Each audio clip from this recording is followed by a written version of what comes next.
নমস্কাৰ N K টিভিৰ বিশেষ অনুষ্ঠান এন কে দৰবাৰ মজিয়ালৈ মই প্ৰণয় বৰদলৈ আপোনালোকক জনাইছোঁ স্বাগতম। ইতিমধ্যে আপোনালোক সকলোৱে গম পাইছে যে কৃষক নেতা অখিল গগৈয়ে ইতিমধ্যে তেওঁ কাৰাবাসৰ বা মুক্তি লাভ কৰিছে। তেওঁৰ বিৰুদ্ধে যিটো গোচৰ আছিলে চানমাৰী থানাৰ গোচৰ, এই গোচৰত তেওঁক ইতিমধ্যে তেওঁক দোষমুক্ত বুলি ঘোষণা কৰিলে ন্যায়ালয়ে। ইয়াৰ ফলত আজি মুকলি আকাশৰ তললৈ অখিল গগৈ অহাটো সম্ভৱ হৈ পৰিল। আসলে এই গোটেই বিষয়টো আজি আমি আলোচনা কৰিম। অখিল গগৈক এই বিগত প্ৰায় কিমান যোৱা 2019 চনৰ 12 এপ্ৰিলৰ পৰা 12 ডিচেম্বৰৰ পৰা ইমান তেওঁক কাৰাবন্দী কৰি ৰখা হ'ল। এই কাৰাবন্দীটোৰ গোটেই বিষয়টো অৰ্থই নাছিল নেকি? তেওঁক বিনা কাৰণত বিনা দুখে তেওঁক আটকাধীন কৰি ৰখা হ'ল নেকি? এই বিষয়লৈ আমি কথা পাতিম। আমাৰ সৈতে থাকিব অখিল গগৈ, তাৰ লগতে আমাৰ কেইবাগৰাকী বিশিষ্ট নেতা থাকিব। বিজেপিৰ ফালৰ পৰা থাকিব বিজেপি দলৰ উপ সভাপতি জয়ন্ত দাস, ৰাইজৰ দলৰ কাৰ্যকৰী সভাপতি ভাস্কৰজ্যোতি শইকীয়া, ৰাইজৰ দলৰ উপ সভাপতি তেখেত হৈছে ৰঞ্জিত তামুলী, তেখেতসকল থাকিব আমাৰ সৈতে। কিন্তু মই পুনতে এই আলোচনাৰ মাজলৈ যোৱাৰ পূৰ্বে এই অখিল গগৈৰ মুক্তিৰ সন্দৰ্ভত আমি এখন প্ৰতিবেদন প্ৰস্তুত কৰিছিলোঁ। এই প্ৰতিবেদনখন পুনতে চাই লওঁ আহক।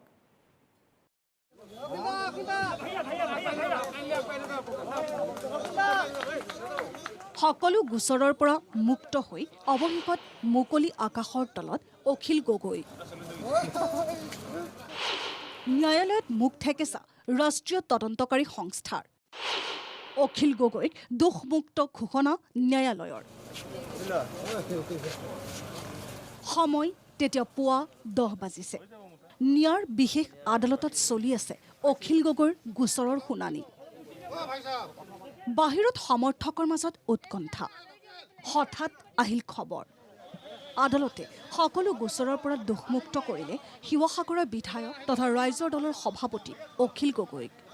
চানমাৰী থানাৰ গোচৰত অখিল গগৈৰ লগতে ধৈৰ্য কোঁৱৰ, মানস কোঁৱৰ আৰু বিতু সোণোৱালকো দোষমুক্ত ঘোষণা।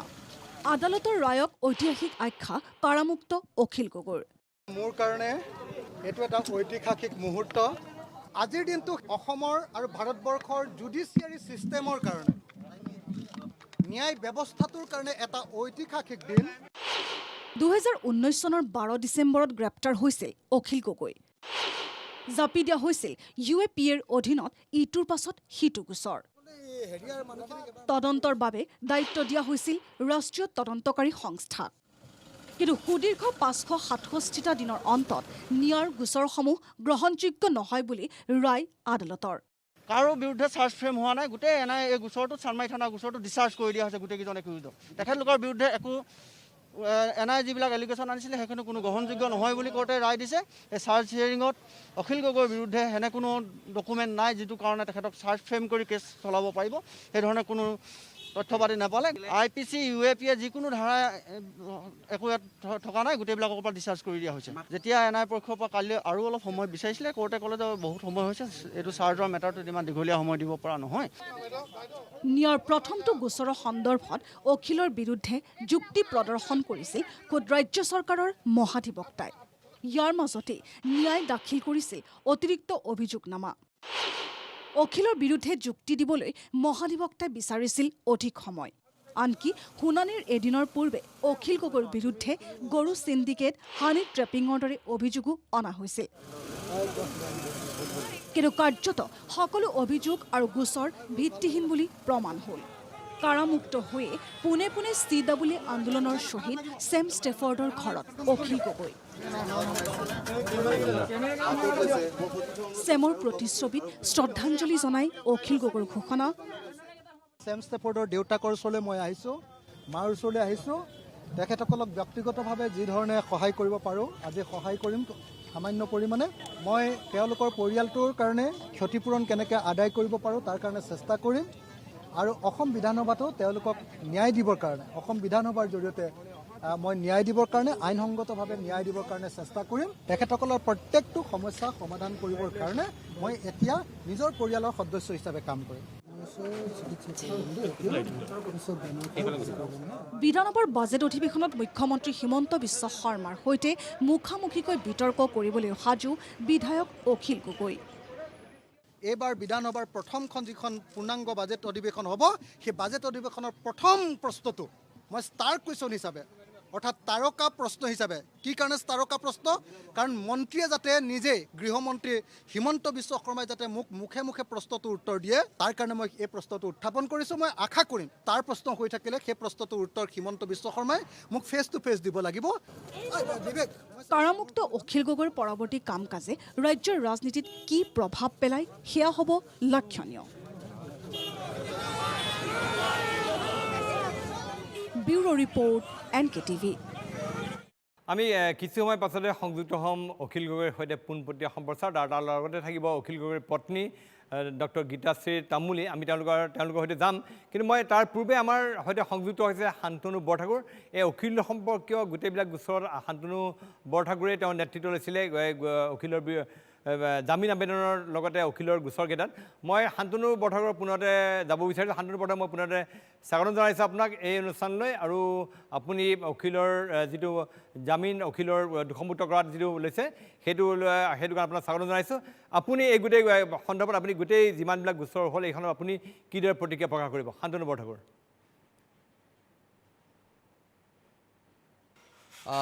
চাওক, আজিৰ পৰা প্ৰায় ১.৫টা বছৰ আগতে ২০১৯ চনৰ ১৬ ডিচেম্বৰত নিয়াই অখিল গগৈক গ্ৰেপ্তাৰ কৰিছিল।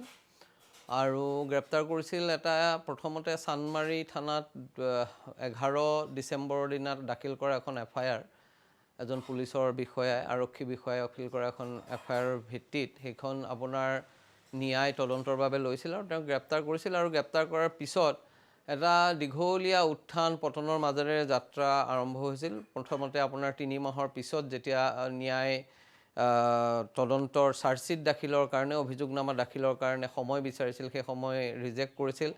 আৰু তেতিয়া তেওঁক যিখন বিশেষ আদালত আছে, বিশেষ আদালতে জামিন দিছিলে, ডিফল্ট বেইল বুলি যিটো কোৱা হয়। গতিকে ডিফল্ট বেইল দিছিল, কিন্তু পৰৱৰ্তী সময়ত তেওঁক আকৌ ডিফল্ট জামিনত ওলোৱাৰ আগে আগে তেওঁক শিৱসাগৰৰ এটা গোচৰত বন্দী কৰা হ'ল, আৰক্ষীয়ে ল'লে। তাৰপিছত তেনেকুৱা এটা প্ৰক্ৰিয়াৰ মাজতে গৈ থাকোঁতে এই ডিফল্ট বেইলৰ যিটো নিৰ্দেশ, সেই নিৰ্দেশত উচ্চ ন্যায়ালয়ে স্থগিতাদেশ জাৰি কৰিলে। গতিকে তাৰ পিছত পৰৱৰ্তী সময়ত এপ্ৰিল মাহত ২০২০ চনৰ আমি দেখা পাইছিলোঁ যে চাবুৱাৰ গোচৰত তেওঁক কৰা হৈছিল, গ্ৰেপ্তাৰ কৰা হৈছিল। আৰু ইতিমধ্যে আমি বেইলৰ কাৰণে জামিনৰ কাৰণে আবেদন কৰিছিলোঁ। আৰু সেই জামিনৰ আবেদনত আপোনাৰ জামিনৰ আবেদনৰ ক্ষেত্ৰত ৩০জন একিউজৰ ভিতৰত ৩জন ধৈৰ্য কোঁৱৰ, মানস কোঁৱৰ আৰু ভিতু সোণোৱাল, তেওঁলোকৰ ক্ষেত্ৰত জামিন পাইছিলোঁ। কিন্তু অখিল গগৈৰ জামিন বিশেষ আদালতে খাৰিজ কৰিছিল জামিনৰ আবেদন। আৰু তাৰ পৰিৱৰ্তে আমি উচ্চ ন্যায়ালয়, তাৰপিছত পৰৱৰ্তী সময়ত উচ্চতম ন্যায়ালয় গৈছিলোঁ, কিন্তু আমি সুফল নাপালোঁ। কিন্তু উচ্চতম ন্যায়ালয়ে এটা কথা কৈছিল যে নট এট দিছ ষ্টেজ, আপোনাৰ যেতিয়া গোচৰৰ বিচাৰ প্ৰক্ৰিয়া আৰম্ভ হ'ব, বিচাৰ প্ৰক্ৰিয়া আৰম্ভ হ'লে আপোনালোকে সেইটো বিচাৰিব পাৰিব বুলি কৈছিলে। গতিকে ইতিমধ্যে চাৰ্জ হিয়াৰিং আৰম্ভ হ'ল, প্ৰক্ৰিয়া আৰম্ভ হ'ল। চাৰ্জ হিয়াৰিঙৰ প্ৰক্ৰিয়াত আমি প্ৰথমতে চাবুৱাৰ গোচৰত ডিছচাৰ্জ পালোঁ গোটেইকেইটা অভিযোগতে। আৰু এই গোচৰটোৰ যিটো চাৰ্জ হিয়াৰিং হৈছিল, এইটোও প্ৰায় ন্যায় বহুদিন ধৰি তেওঁলোকৰ আৰ্গুমেণ্ট আগবঢ়াইছিল, যুক্তিতৰ্ক আগবঢ়াইছিল। আমিও ৩ দিনৰ কাৰণে আমাৰ যিখিনি কথা ক'বলগীয়া আছিল, আইনগত দিশ, ফেক্সুৱেল দিশ, সেইবিলাক গোটেইখিনি কথা কৈছিলোঁ। আৰু কোৱাৰ পৰৱৰ্তী সময়ত আপোনাৰ আজি যিটো জাজমেণ্ট, সেই জাজমেণ্টৰ দ্বাৰা অখিল গগৈক নিৰ্দোষী ঘোষণা কৰিলে ন্যায় আদালতে। অৰ্থাৎ নিৰ্দোষী এই অৰ্থত যে আমাৰ ইয়াত যিটো 9ৰ ভাষাত এইটোক ডিছচাৰ্জ বুলি কয়, অৰ্থাৎ চাৰ্জ ফ্ৰেম কৰাৰ কাৰণে যিখিনি মেটেৰিয়েল পাব লাগে বুলি ভাবিছিল, সেইখিনি ন্যায়ালয়ে ভাবিছে, মহামান্য ন্যায়ালয়ে ভাবিছে যে সেইখিনি দিয়াৰ ক্ষেত্ৰত ন্যায় সফল হোৱা নাই। আৰু সেইকাৰণে তেওঁক আৰু তেওঁৰ বাকী 3জন সহযোগীকো এই গোটেই গোচৰটোৰ পৰাই নিৰ্দোষ বুলি ন্যায়ালয়ে ঘোষণা কৰিছে। গতিকে মই ভাবোঁ যে এটা দীঘলীয়া পৰিক্ৰমাৰ মাজেৰে গৈছে। আৰু যিটো জাজমেণ্ট দিছে এইটো 100 পেজৰ ওপৰৰ এটা জাজমেণ্ট। ঠিক আছে শান্তনু বৰঠাকুৰ, মই আপোনাৰ সৈতে পুনৰবাৰ সংযুক্ত হ'ম, আপুনি আমাৰ সৈতে থাকিব লাইনত। আৰু মই এতিয়া বৰ্তমান যাব বিচাৰিছোঁ, আমাৰ সৈতে আছে কৃষক নেতা অখিল গগৈ, আমাৰ সৈতে আছে জয়ন্ত দাস বিজেপিৰ উপসভাপতি, আমাৰ সৈতে আছে ৰঞ্জিত তামুলী ৰাইজৰ দলৰ, তেখেত হৈছে উপসভাপতি, তেখেতসকল আছে। কিন্তু মই পোনে অখিল গগৈৰ ওচৰলৈ গৈছোঁ। গগৈ ডাঙৰীয়া, পুনতে আপোনাক স্বাগতম জনাইছোঁ। আপুনি সুদীৰ্ঘ কালৰ অন্তত আপুনি মুকলি আকাশৰ তললৈ আহিল। এই গোটেই ঘটনা প্ৰবাহ প্ৰায় 2019 চনৰ 12 ডিচেম্বৰৰ পৰা আজিলৈকে আপুনি কাৰাবাস খাটি থাকিবলগীয়া হৈছিল। এটাৰ পাছত এটাকৈ আপোনাৰ বিৰুদ্ধে গোচৰ জাপি দিয়া হৈছিল। আজি মুক্তি লাভ কৰিলে। এই মুহূৰ্তত আপুনি মুকলি আকাশলৈ আহিলে, আপোনাৰ তাৎক্ষণিক প্ৰতিক্ৰিয়া কি? আপুনি বিনা কাৰণত, বিনা দুখত কাৰাবন্দী হৈ থাকিবলগীয়া হ'ল নেকি? আপোনাৰ কি অনুভৱ? নাই আজিতো প্ৰণয়দা প্ৰথমতে আপোনাক নমস্কাৰ জনাইছোঁ। প্ৰণয়দা বহুত দিন লগ পোৱা নাই, হয় কাৰণ প্ৰথমতে আপোনাক নমস্কাৰ জনাইছোঁ। ধন্যবাদ ধন্যবাদ। প্ৰণয়দা আজি যিটো চাৰ্জ ফ্ৰেম হৈছিলে, এই চাৰ্জ ফ্ৰেমটোত মোক ডিছচাৰ্জ কৰাৰ অৰ্থটোৱে হ'ল মোক যোৱা 1 বছৰ 6 মাহ ধৰি বিনা কাৰণত ভুৱা গোচৰত মানে আচলতে বন্দী কৰি ৰখাটোকে আজি প্ৰমাণিত হ'ল। অসমৰ মানুহ চবেই জানেই, এইটো বেলেগকৈ কোৱাৰ কোনো প্ৰয়োজন নাই। অসমৰ মানুহ সকলোৱে জানে যে আচলতে মোক ভুৱা গোচৰত, মিছা গোচৰত, অসত্য কথাত মোক বন্দী কৰি ৰখা হৈছে। কিন্তু তাৰ পাছতো আইনগতভাৱে তাক প্ৰতিষ্ঠা কৰিবৰ কাৰণে যথেষ্ট কষ্ট হৈছিলে। কষ্ট এইকাৰণেই হৈছিলে যে এতিয়া গোটেই ভাৰতবৰ্ষ জুৰি আচলতে ন্যায়পালিকা যথেষ্ট পৰিমাণে কাৰ্যপালিকাৰ নিয়ন্ত্ৰণত চলিবলগীয়া হৈছে। গোটেই ভাৰতবৰ্ষত আচলতে সকলোৰে কাৰণে, আমাৰ সকলোৰে কাৰণে, সকলো গণতান্ত্ৰিক মানুহৰ কাৰণে এইটো এটা অত্যন্ত দুখৰ বিষয় যে আজিৰ দিনটোত কাৰ্যপালিকা, বিশেষকৈ নৰেন্দ্ৰ মোদী অহাৰ পাছৰ পৰা কাৰ্যপালিকাই ন্যায়পালিকাক ইমান নিয়ন্ত্ৰণ কৰে, ইমান হেঁচা প্ৰদান কৰে যে কোনো ক্ষেত্ৰতে তেখেতসকলে এটা সঠিক জুডিচিয়াছ এটা সিদ্ধান্ত দিব নোৱাৰে। কিন্তু এইটো বৰ সৌভাগ্যৰ কথা যে যিখন অসমক বিভিন্ন মানুহে বিভিন্ন কথা কৈ থাকে, য'ত অসমত হয়তো একেবাৰে কম্প্ৰমাইজ কৰা মানুহো আছে, য'ত হয়তো আজি চিফ জাষ্টিছ গগৈ ডাঙৰীয়াৰ নিচিনা মানুহৰ জন্ম হৈছে, তাতে কিন্তু আজি প্ৰাঞ্জল দাস ডাঙৰীয়াৰ নিচিনা এজন ন্যায়াধীশৰ জন্ম হৈছে, যিজন ন্যায়াধীশে অত্যন্ত সাহসিকতাৰে, অত্যন্ত জুডিচিয়াছলি, অত্যন্ত ন্যায়সন্মতভাৱে স্পষ্ট ভাষাত কৈ দিলে যে এনেকুৱা এটা গোচৰ অখিল গগৈৰ ওপৰত বা আনসকলৰ ওপৰত, আমাৰ সহযোগীসকলৰ ওপৰত আচলতে জাপি দিয়া হৈছে, যিটো গোচৰৰ চাৰ্জ ফ্ৰেম কৰিবৰ কাৰণেই মেটেৰিয়েল নাই। গতিকে আজিৰ গোচৰটোৰ পাছত মই ভাবোঁ যে চৰকাৰৰ ওপৰত এইটো এটা বৰ ডাঙৰ মানে কি ক'ম আৰু, সেইটো মানে আমাৰ অসমীয়া ভাষাত কয় যে চৰকাৰৰ ওপৰত এটা ডাঙৰ মানে হেৰি আৰু মানে এটা চৰ বুলি কয়, চৰকাৰৰ গালত এটা ডাঙৰ চৰ।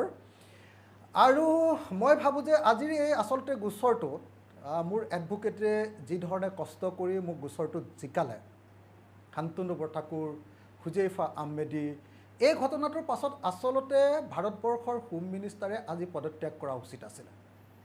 এতিয়া আজি যিটো এনআইএটো গঠন কৰা হৈছিলে সন্ত্ৰাসবাদ নিৰ্মূলৰ কাৰণে, আন্তঃৰাষ্ট্ৰীয় সন্ত্ৰাসবাদ আৰু ৰাষ্ট্ৰীয় সন্ত্ৰাসবাদ নিৰ্মূলৰ কাৰণে। কিন্তু এনআইএটো প্ৰয়োগ কৰিলে অখিল গগৈৰ ওপৰত, কা আন্দোলনৰ ওপৰত, জনতাৰ ওপৰত মিছাকৈ ৰাজনৈতিক হস্তক্ষেপ কৰিবৰ কাৰণে। UAPA তৈয়াৰ কৰা হৈছিলে সন্ত্ৰাসবাদীৰ কাৰণে, কিন্তু দেখা গ'ল যে UAPAৰ জৰিয়তে মোৰ নিচিনা মানুহক গ্ৰেপ্তাৰ কৰা হ'ল।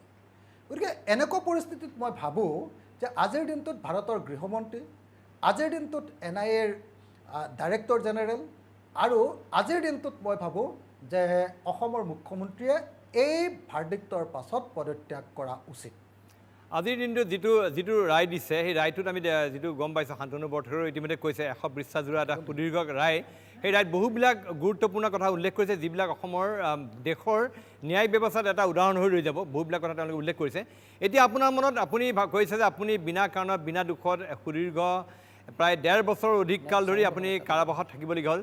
এই কথাটোৱে আপোনাৰ মনত কেনেকুৱা অশান্তিৰ, কেনেকুৱা ক্ষোভৰ সৃষ্টি কৰিছে? কাৰণ আপুনি পৰিয়ালৰ পৰা বিচ্ছিন্ন হৈ থাকিবলগীয়া হ'ল, আপোনাৰ পত্নীৰ তেওঁলোকে মানসিক যন্ত্ৰণাৰ সন্মুখীন হ'ল, আপোনাৰ সন্তানে মানসিক অস্থিৰতাত ভুগিলে, আপুনি তেওঁলোকৰ পৰা বিচ্ছিন্ন হৈ থাকিলে, পিছত জনপ্ৰতিনিধি হ'ল, বিধায়ক হ'ল, তাৰপিছত আপুনি ৰাইজৰ ওচৰত যাব পৰা নাই। এই গোটেই কথাখিনিয়ে আপোনাৰ গণতন্ত্ৰৰ প্ৰতি এটা প্ৰহসন হৈ থকা নাই জানো? আপুনি এই বিষয়ত কি ক'ব বিচাৰিব?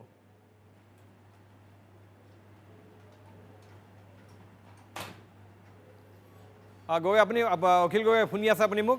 হেল্ল', অখিল শুনি আছে আপুনি মোক? তেওঁৰ সৈতে হয়তো অলপমান যোগাযোগ বিচ্ছিন্ন হৈছে। মই তেওঁৰ সৈতে আকৌ এবাৰ টেলিফোন সংযোগ মই কৰিবলৈ চেষ্টা কৰিম, পোনপটীয়া সংযোগ। মই আছে জয়ন্ত দাস আছে আমাৰ সৈতে, বিজেপি দলৰ উপসভাপতি। ইতিমধ্যে অখিল গগৈয়ে কৈছে যে যিটো ঘটনা হ'ল, এই ঘটনাটো চৰকাৰৰ মুখত এটা প্ৰচণ্ড চৰ। কাৰণ অখিল গগৈক বিনা কাৰণত, বিনা দুখত সুদীৰ্ঘ 1.5 বছৰ অধিক কাল কাৰাবন্দী কৰি ৰখাটো এক প্ৰকাৰ প্ৰমাণিত হৈছে, তেওঁ ক'ব বিচাৰিছে। কি ক'বলগীয়া আছে চৰকাৰৰ পক্ষৰ পৰা? প্ৰথমে মই অখিল গগৈ ডাঙৰীয়াক মুকলি আকাশৰ তলত স্বাগতম জনাইছোঁ, তেখেতক আদৰণি জনাইছোঁ। তেখেতে এই দীঘলীয়া কালৰ সময়ত অসুস্থ হৈছিল, যাৰ বাবে ন্যায়পালিকাৰ অধীনত তেখেতৰ গোচৰ চলি থকা সময়ত তেখেতে চিকিৎসা মহাবিদ্যালয়ত থাকিব লগা হৈছিল। সেইকাৰণে তেখেত সুস্থ হওক, সুস্থ শৰীৰে আগহক আৰু আমাৰ মাজত আহিছে, এতিয়া ৰাইজৰ মাজত আহিছে। তাৰ বাবে মই প্ৰথমে স্বাগতম জনাইছোঁ, মই আদৰণি জনাইছোঁ। তেখেতে যেতিয়া তেখেতক গ্ৰেপ্তাৰ কৰা হৈছিল সেইখিনি সময়ত তেখেত বিধায়ক নাছিল। এই পৰিক্ৰমাটোৰ মাজত তেখেত বিধায়ক হ'ল। তেখেতে এটা সময়ত আন্দোলন কৰিছিল, কিন্তু এতিয়া তেখেতৰ বিধানসভাৰ মজিয়াত বহিব পৰা তেওঁৰ এটা অধিকাৰ আছে। আজিৰ তাৰিখত তেখেতে এগৰাকী সন্মানীয় বিধায়ক। সেইকাৰণে নিশ্চিতভাৱে যে তেখেতে অহাৰ পিছত বিধানসভাৰ মজিয়াত তেখেতে কোৱা কথাখিনি আৰু সেই বিৰোধী হিচাপে তেখেতে যি এক শক্তিশালী বিৰোধী এটা ৰূপ এটা তেখেতে লৈ আগবাঢ়িব বুলি আমি আশা কৰোঁ আৰু তাৰ বাবে তেখেতক আদৰণি জনাইছোঁ। তেখেতে এটা কথা কৈছে, এটা অভিযোগ আনিছে, দুটা বিষয়। এটা আমাৰ চৰকাৰৰ বিৰুদ্ধে কৈছে, মই সেইটোক নকওঁ। আন এটা তেওঁৰ গুৰুত্বপূৰ্ণ বিষয় উত্থাপন কৰিছে, যিটো গণতন্ত্ৰৰ 4টা স্তম্ভ বুলি যিটো কোৱা যায়, ন্যায়পালিকা আৰু কাৰ্যপালিকা তাৰে মূল 2টা স্তম্ভ। ন্যায়পালিকা আৰু কাৰ্যপালিকাৰ আজি তেওঁ বিৰাট ডাঙৰ এটা অভিযোগ কৰিছে যে ন্যায়পালিকা কাৰ্যপালিকাৰ দ্বাৰা প্ৰভাৱিত হৈ চলি আহিছে। তাৰমানে গণতন্ত্ৰৰ ওপৰতে তেখেতে এটা অভিযোগ আনিছে চিষ্টেম। এটা বহুত ডাঙৰ কথা। সেইটো সময় তেখেতে এইটো ইয়াৰে বিস্তৃত ব্যাখ্যা কৰিব লাগিব, কাৰণ এইটো এটা ব্যৱস্থাৰ বিষয়ে তেখেতে ৰঞ্জন গগৈৰ প্ৰসংগ উল্লেখ কৰিছে ভাৰতৰ উচ্চতম ন্যায়ালয়ৰ। সেইকাৰণে আৰু এটা কথা ঠিক যে ন্যায়পালিকাৰ অধীনতহে তেখেতে সুদীৰ্ঘকাল তাত থাকিব লগা হৈছিল। এইটো কাৰ্যপালিকাৰ অধীনত তেখেতে থাকিব লগা হোৱা নাই। তেখেতৰ বিৰুদ্ধে গোচৰ আহিছিল, এক গোচৰৰ প্ৰক্ৰিয়া আছে, ইয়াতে কেইবাগৰাকী অধিবক্তাও আছে। সেই গোচৰৰ প্ৰক্ৰিয়া আৰু সেই প্ৰক্ৰিয়াৰ ব্যৱস্থাৰ বাবেহে তেখেত ইমান দিন তাত সোমাই থাকিব লগা হৈছিল, আৰু সেইটো অধিবক্তাসকলে আমাতকৈ বেছি ভালদৰে জানিব। কিন্তু পোনপটীয়াভাৱে তেখেতে যিটো অভিযোগ কৰিছে যে ন্যায়পালিকা আজিৰ তাৰিখত কাৰ্যপালিকাৰ দ্বাৰা প্ৰভাৱিত হৈ চলিছে, সেইটোতো বিৰাট ডাঙৰ কথা এটা কৈছে, আৰু সেইটো কথা যাতে বহুত ডাঙৰ প্ৰশ্নবোধক হৈ থাকিব, আৰু সেইটোত মই মানিব নোৱাৰিম। সেইকাৰণে ন্যায়পালিকা কথা বাৰু বাদেই দিলোঁ, কিন্তু আপোনাৰ নিয়া কাৰ্ডাৰ পৰিছে আপোনালোকৰ চৰকাৰৰ সংগঠন ন্যায় গোচৰ দিছে তেওঁৰ বিৰুদ্ধে। যিমান এতিয়া আদালতে প্ৰমাণ কৰি দিলে যে সেই গোচৰসমূহৰ কোনো ভিত্তি নাই, সেইকাৰণে তেওঁক দোষমুক্ত ঘোষণা কৰিছে। মই বাকীটা গোচৰৰ কথা কোৱা নাই, চানমাৰী থানাৰ গোচৰটো, বাকী 13টা গোচৰ তেওঁ 11টা গোচৰত তেওঁ জামিন পাই আছে। তেওঁক এটা গোচৰত তেওঁক ৰেহাই দিলে, চাবুৱা থানাৰ গোচৰটো।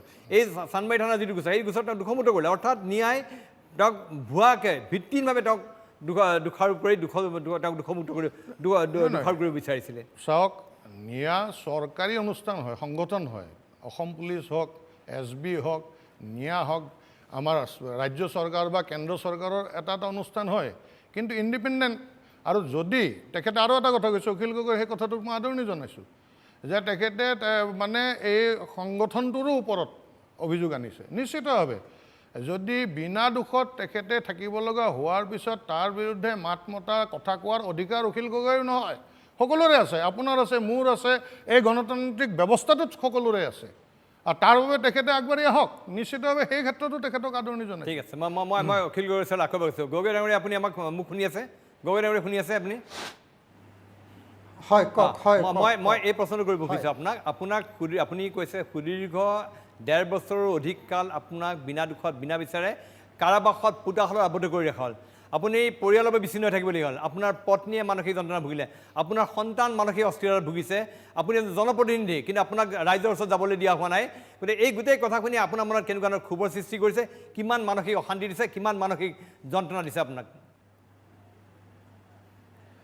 নহয়, মই এটা কথা কওঁ যে মোক জেইলৰ ভিতৰত ৰাখি 3টা প্ৰধান কাম তেওঁলোকে কৰি ল'লে। মই ব্যক্তিগত কথাটো পিছলৈ থৈছোঁ। 1 নম্বৰ প্ৰধান কামটো তেওঁলোকে কৰি ল'লে যে কা আন্দোলনটো সম্পূৰ্ণৰূপে বৰবাদ কৰি দিলে, কা আন্দোলনটোক সম্পূৰ্ণৰূপে ধ্বংস কৰি দিলে, আৰু কা আন্দোলনটোক সম্পূৰ্ণৰূপে তেওঁলোকে নিয়ন্ত্ৰণ কৰি পেলালে, টেইম কৰি পেলালে। সেইটো 1 নম্বৰ কথা। 2 নম্বৰ কথাটো হ'ল যে মোক গ্ৰেপ্তাৰ কৰাৰ পাছত তেওঁলোকে 2021 চনৰ নিৰ্বাচনটোত জয়ী হ'ল। আচলতে যদি মই কেনেবাকৈ বাহিৰত থাকিলোহেঁতেন আৰু ৰাইজৰ দলে সঠিকভাৱে কাম কৰিবলৈ পালেহেঁতেন, কেতিয়াও এইবাৰ অসমৰ মানুহে কোনোপধ্যে বিজেপিক, সাম্প্ৰদায়িক ফেচিবাদী শক্তি বিজেপিক এইবাৰ জয়ী নকৰালেহেঁতেন। গতিকে এই 2টা কাম কৰি ল'লে। 3 নম্বৰ কামটো তেওঁলোকে কৰি ল'লে যে বৃহৎ নদীবান্ধ তেওঁলোকে আৰম্ভ কৰিলে বন্ধ হোৱাৰ কাম। আমাৰ দিনত বন্ধ কৰি ৰাখিছিলোঁ। টোল গেটবিলাক বোলে বন্ধালে ইতিমধ্যে, মইতো এতিয়ালৈকে দেখাই নাই সেই টোলগেটবিলাক ইতিমধ্যে আৰম্ভ কৰিলে গোটেই সিন্ডিকেটবিলাক পুৰা দমে চলালে এই আটাইবিলাক কাম কৰিলে আৰু এই তিনিটা কাম তেওঁলোকে মুখ বন্দী কৰাৰ জৰিয়তে তেওঁলোকে এই কামবিলাক সুকলমে অনায়াসে কৰিবলৈ সমৰ্থ হ'ল এতিয়া মোৰ ব্যক্তিগত জীৱনত সাংঘাতিক ধৰণৰ প্ৰভাৱ পৰিল আপোনালোকক মই এইবিলাক কথা জনাব নোৱাৰোঁ মোৰ ল'ৰাটো কি ধৰণৰ এটা মই কি ক'ম যন্ত্ৰণাৰ মাজত আছিলে কথা ক'ব নোৱাৰোঁ অসমৰ ৰাইজৰ জ্ঞাততে ক'ব বিচাৰিছে আচলতে অখিল গগৈৰ পুত্ৰ সন্তানে পিতৃক সুদীৰ্ঘকাল ধৰি দেখা নাপায় তীব্ৰ মানসিক যন্ত্ৰণাত ভুগিছে এইটো সকলোৰে এইটো জানা কথা হয়তো বেছি প্ৰচাৰ অহা নাই ঠিক সেইদৰে পত্নী ডক্টৰ গীতাশ্ৰী তামুলী তেওঁ যথেষ্ট মানসিকভাৱে যথেষ্ট অশান্তিত ভুগিছিলে সেই কথা হয়তো অসমৰ মানে জানে মই গগৈ আপুনি নিজে আপুনি আপুনি এজন পুত্ৰ আৰু কন্যাৰ পৰা পুত্ৰ আৰু আপোনাৰ পত্নীৰ পৰা বঞ্চিত হৈ বা তেওঁলোকক লগ নাপায় তেওঁলোক কেনেকুৱা ধৰণৰ মানসিক যন্ত্ৰণাৰ মাজত আছিলে আপুনি মানে আচলতে মোৰ এনেকুৱা ধৰণৰ মানসিক যন্ত্ৰণা হৈছিলে যে মোৰ এনেকুৱা পৰিস্থিতি যে কেতিয়াবা মই যেতিয়া টিভিত মাক দেখোঁ মোৰ মনটো ইমান বেয়া লাগে যায় যে মোৰ চকু পানী ওলাই যায় মই টিভিটো বন্ধ কৰি দিবলৈ বাধ্য হওঁ যেতিয়া ঘৰৰ পৰা খবৰ আহে যে মোৰ ল'ৰাটোৱে বহুত কিবা ধৰণৰ তেওঁৰ অস্থিৰতা হৈছে তেতিয়াহ'লে মই গোটেই দিন ৰাত অনবৰতে মই ৰুমত শুই থাকোঁ যেতিয়া খবৰ পাওঁ মোৰ যে ঘৰখন পূৰা ধ্বংস হৈ গ'ল মোৰ পত্নীৰ অৱস্থাও খুব বেয়া এই আটাইবিলাক খবৰ যেতিয়া পাওঁ তেতিয়া মোৰ কাৰণে আচলতে প্ৰকৃত অৰ্থত যিটো নৰক যন্ত্ৰণা বুলি কয় আৰু সেই নৰক যন্ত্ৰণাত মই ভুগি আছিলোঁ প্ৰকৃত পোতাশালত মই সোমাই আছিলোঁ আৰু মোৰ কাৰণে এটা অস্থিৰ সময় জীৱনৰ আটাইতকৈ বেয়া সময় আটাইতকৈ আৰু যিমান বেয়া হ'ব পাৰে আটাইতকৈ ৱৰ্ষ্ট সময়খিনি মই এই সময়খিনিত পাৰ কৰিলোঁ কিবা ধৰণে ৰাইজৰ আশীৰ্বাদত আৰু মোৰ নিজৰ ধৈৰ্য আৰু পৰিয়ালৰ বহুত আশ্বাসৰ কাৰণে বহুত ধৰণৰ কষ্ট এইবিলাকৰ মাজেদি মই যেনে তেনে মোক নিজকে নিয়ন্ত্ৰণ কৰি ৰাখিলোঁ এতিয়া ওলাই আহিছোঁ বেছ কিছুদিন লাগিব মোৰ পৰিয়ালটোক ঠান ঠিক কৰিবলৈ ওলাই আহি মই মোৰ পৰিয়ালটোৰ লগত অলপ সময়ো দিব লাগিব বিশেষকৈ মোৰ ল'ৰাটোৰ লগত আৰু মোৰ মাৰ লগত বহুত সময় মই দিব লাগিব আৰু তাৰ পাছতহে চাগে মই খুব সুস্থিৰ পৰিয়াল এটা আকৌ আৰম্ভ কৰিব পাৰিম গগৈ আপুনি আমাৰ সৈতে থাকিব মই গৈছোঁ এতিয়া আমাৰ সৈতে আছে অখিল গগৈৰ পত্নী ডক্টৰ গীতাশ্ৰী তামুলী তেওঁৰ সৈতে আছে আমাৰ সাংবাদিক মনীষা ইতিমধ্যে আমি জানিব পাৰিছোঁ ডক্টৰ গীতাশ্ৰী তামুলী বিগত সময়ছোৱাত যথেষ্ট মানসিক অশান্তিৰ মাজত আছিলে তেখেতে আজি অখিল গগৈ মুকলি আকাশৰ তললৈ ওলাই আহিলে তেখেতৰ মনোভাৱ কিদৰে ব্যক্ত কৰিব মই মনীষা তোমাৰ ওচৰলৈ গৈছোঁ হয় প্ৰণয় যিহেতু মই এই মুহূৰ্তত অখিল গগৈৰ চানমাৰীস্থিত সেই ঘৰত আছোঁ আৰু ঘৰত মোৰ সৈতে আছে তেওঁৰ পত্নী আৰু গীতাশ্ৰী বাইদেউৰ কাষলৈ অহাৰ পূৰ্বে দুটা কথা ক'ম যে এই যে 1.5 বছৰীয়া সুদীৰ্ঘ যাত্ৰা এই যিখন যুদ্ধ এই যুদ্ধখনত প্ৰত্যক্ষভাৱে তেওঁ সেই সংগ্ৰামখনত থিয় হৈ নাথাকিলেও য'ত জনচক্ষুৰ মাজত অখিল গগৈৰ পত্নী হিচাপে তেওঁ থিয় হৈ নাথাকিলেও এই গোটেই যুদ্ধখনত তেওঁ নৈতিকভাৱে কেনেদৰে থিয় হৈ থাকিবলগীয়া হৈছিল তেওঁৰ মানসিক স্থিতি কি তেওঁৰ বিভিন্ন ছ'চিয়েল মিডিয়াৰ পোষ্টৰ জৰিয়তে আমি গম পাইছিলোঁ অখিল গগৈৰ পুত্ৰ 10ম শ্ৰেণীৰ নচিকেতা তাৰ মানসিক অস্থিৰতাৰ বিষয়ে আমি গম পাইছিলোঁ যে পিতৃক নাপায় দুটা দিন যদি পিতৃক দেখা নাপায় এগৰাকী পুত্ৰৰ কি অৱস্থা হ'ব পাৰে সন্তানৰ কি অৱস্থা হ'ব পাৰে কিন্তু সামাজিকভাৱে প্ৰতিবাৰে পদহেলিত হৈ যুঁজিবলগীয়া হৈছিল নচিকেতাই আৰু তাৰ সমান্তৰালভাৱে কিন্তু দুয়ো পক্ষৰ হৈ মানসিকভাৱে সবল হৈ থাকি যুঁজ দি গৈছিল গীতাশ্ৰী তামুলীয়ে মই পোনে আহিছোঁ বাইদেউ আপোনাক আদৰিছোঁ অনুষ্ঠানলৈ অভিনন্দন যে আপুনি ডক্টৰেট ডিগ্ৰী পালে আৰু অভিনন্দন যে অখিল গগৈ আজি বাহিৰলৈ ওলাই আহিলে বিধায়ক অখিল গগৈ কি বিচাৰিব ক'ব কাৰণ সুদীৰ্ঘ 1.5 বছৰৰ এই যুদ্ধখন কিন্তু ইমান সহজ নাছিল এটাৰ পিছত আনটোকৈ গোচৰ বেনামী সাক্ষী ৰাজসাক্ষী অসংখ্য অপমান ডক্টৰেট ডিগ্ৰী কথাটো আৰু এটা সাধাৰণ কথা আৰু অখিল গগৈ বা তেওঁৰ 3জন সংগ্ৰামী সতীৰ্থ বিতু মানস আৰু ধৈৰ্য এই আটাইকেইজনেই আজি ওলাই অহাটো এটা অত্যন্ত গুৰুত্বপূৰ্ণ কথা বুলি ভাবিছোঁ আৰু ভাৰতৰ ন্যায় ব্যৱস্থাৰ বাবেও এইটো এটা স্মৰণীয় দিন আমাৰ জীৱনৰো এটা স্মৰণীয় দিন আজি মই অলপ আগতে অধিবক্তাসকলৰ লগত কথা পাতোঁতে কৈছোঁ যে হয়তো বুঢ়াকালত আমি এই এটা দিনৰ কথা চাগে কেতিয়াবা গৈ পেলাই পাতিম, এনেকুৱা এটা প্ৰক্ৰিয়াত আমি জড়িত হৈছিলোঁ। আৰু কাৰণ যিটো ধৰণে গোটেই কথাখিনি খুব চিন্তাদায়ক আছিলে, আৰু এতিয়া আজি এই কথাটো একেবাৰে জল পট হৈ পৰিলে যে কেইজনমান একেবাৰে নিৰ্দোষ মানুহক এই ধৰণে আনি এটা ব্যৱস্থাৰ ভিতৰত ভৰাই দিয়া হৈছিলে, আৰু তেওঁলোকে জীৱনত বহুত কিবা কিবি হেৰুৱাইছে। নিশ্চয় অখিলেও হেৰুৱাইছে বা আৰু বহুখিনি মানুহ, কিছুমানৰ নাম আমি জানো, কিছুমানৰ নাম নাজানোৱেই হয়তো। গোটেই ভাৰতত যিসকল এনেকৈ নিৰ্দোষীভাৱে সোমাই আছে সকলোৰে কথাই কৈছোঁ মই। তেওঁলোকৰ জীৱনৰ পৰা বহু কিবা কিবি হেৰাই গৈছে, সেইবোৰ আৰু কেতিয়াও ঘূৰাই পোৱাটো সম্ভৱপৰ নহ'ব। আৰু সেইবিলাকৰ কিছুমানৰ প্ৰভাৱবিলাক একেবাৰে দীৰ্ঘম্যাদী, আৰু সেইবিলাক হয়তো আনক ক'ব নোৱাৰা বা দেখুৱাব নোৱাৰা বা বুজাব নোৱাৰা বা কেতিয়াও ব্যাখ্যা কৰিব নোৱাৰা, সেইবিলাক স্তৰতে থাকি যাব। কিন্তু আজি তথাপি যে ন্যায়ালয়ে যি ধৰণৰ ৰায়দান কৰিলে, সেইটোৰ মাজেদি ভাৰতৰ ন্যায় ব্যৱস্থাৰ প্ৰতি আজি অলপ দিনৰ পৰা মানুহৰ এটা অংশ অন্ততঃ মানুহৰ মনত যি ধৰণৰ প্ৰশ্ন উদয় হোৱা দেখিছিলোঁ, আজি দেখিছোঁ যে তাৰ ঠাইত যেন এটা মানুহৰ মনলৈ পুনৰ এটা বিশ্বাস ঘূৰি আহিছে যে ন্যায়ালয়ৰ এক স্বতন্ত্ৰ অস্তিত্ব আছে, আৰু যে ন্যায়ালয়ে নিজা ধৰণে আমাক এটা যাবৰ কাৰণে এটা বাট উলিয়াই দিলে, যিটো কাৰণে ভাৰতৰ ন্যায়পালিকাৰ ওচৰত আমি কৃতজ্ঞ হৈ থাকিম। আৰু ভাৰতৰ গণতন্ত্ৰৰ কাৰণেও এইটো এটা খুব শুভ এটা বাৰ্তা অহা বুলি মই অনুভৱ কৰিছোঁ। বাইদেউ, আপুনি বহু সময়ত ছ'চিয়েল মিডিয়াৰ পষ্টবোৰত লিখিছিলে যে কোনো অচিনাকি মানুহে আহি আপোনাক কৈ যায় যে দাদা আহিবনে নাই, তেওঁৰ বিৰুদ্ধে অন্যায় হৈছে। তেনে বহু মানুহ যিসকল হয়তো সন্মুখত নাই, তেনে বহু মানুহৰ ভালপোৱা আছে, তেনে বহু মানুহৰ সেই ভালপোৱাৰ সেই ইচ্ছাটো আছে, আৰু সেই মানুহখিনিলৈ আপুনি কি বিচাৰিব ক'বলৈ? আৰু তাৰ সমান্তৰালভাৱে শিৱসাগৰ সমষ্টিবাসীলৈ আপোনাৰ কিবা আছে নেকি ক'বলগীয়া? হয়, অখিলক ভালপোৱা বহুতেই মানুহ আছে, আৰু মানুহৰ যিমানেই জীৱনৰ সমস্যাবিলাক বাঢ়ি আহিছে, আৰু বিশেষকৈ দেখিছোঁ যে এই লকডাউনৰ সময়ত বিশেষকৈ বহুতো মানুহৰ অৰ্থনৈতিক অৱস্থাত এনেকৈ ধৰণে মানুহবিলাক জুৰুলা হৈছে। আৰু লগতে গোটেই কা আন্দোলনটোৰ কথাটো আছে, তাত মানুহে কিবা এটা বিচাৰিছিলে, যোগ দিছিলে খুব স্বতঃস্ফূৰ্তভাৱে, কিন্তু কিবা এটা কাৰণে তাত এটা গতিটো যিটো ধৰণে হ'ব লাগিছিলে হয়তো তেনেকুৱা ধৰণে নহ'ল। আমাৰ ছাত্ৰ ছাত্ৰীবিলাকেও হয়তো যেনেকৈ ধৰণে গৈছিলে তাৰপিছত গৈ একোৱেই নাপালে।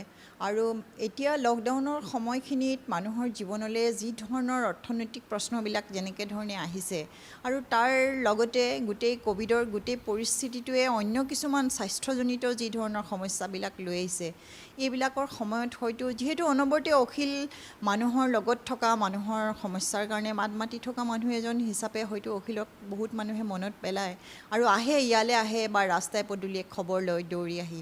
সেইবিলাক সাধাৰণ মানুহ, কিছুমান একেবাৰে নিম্নবিত্ত পৰিয়ালৰ মানুহ, আৰু দেখিছোঁ যে সেই মানুহবিলাক কাম কৰি খোৱা মানুহ, কিন্তু অখিলৰ প্ৰতি মৰম আছে। আৰু মোৰ লগত সেইটোৱে সম্পৰ্ক, কিন্তু হয়তো চিনাকি বেলেগ ধৰণে কোনো ব্যক্তিগত চিনাকি নাই, কিন্তু অখিল গগৈৰ পত্নী বুলিহে হয়তো তেওঁলোকে মোক চিনি পায় আৰু আহি পেলাই খবৰ লয়। আৰু তেওঁলোকে ভাবে যে আচলতে, আনকি মোক আৰক্ষীৰ মানুহেও আহি কৈ গৈছিলে যে বাইদেউ একোতো তেওঁ কেছ নাই, আচলতে তেওঁ ওলাই আহিব লাগে।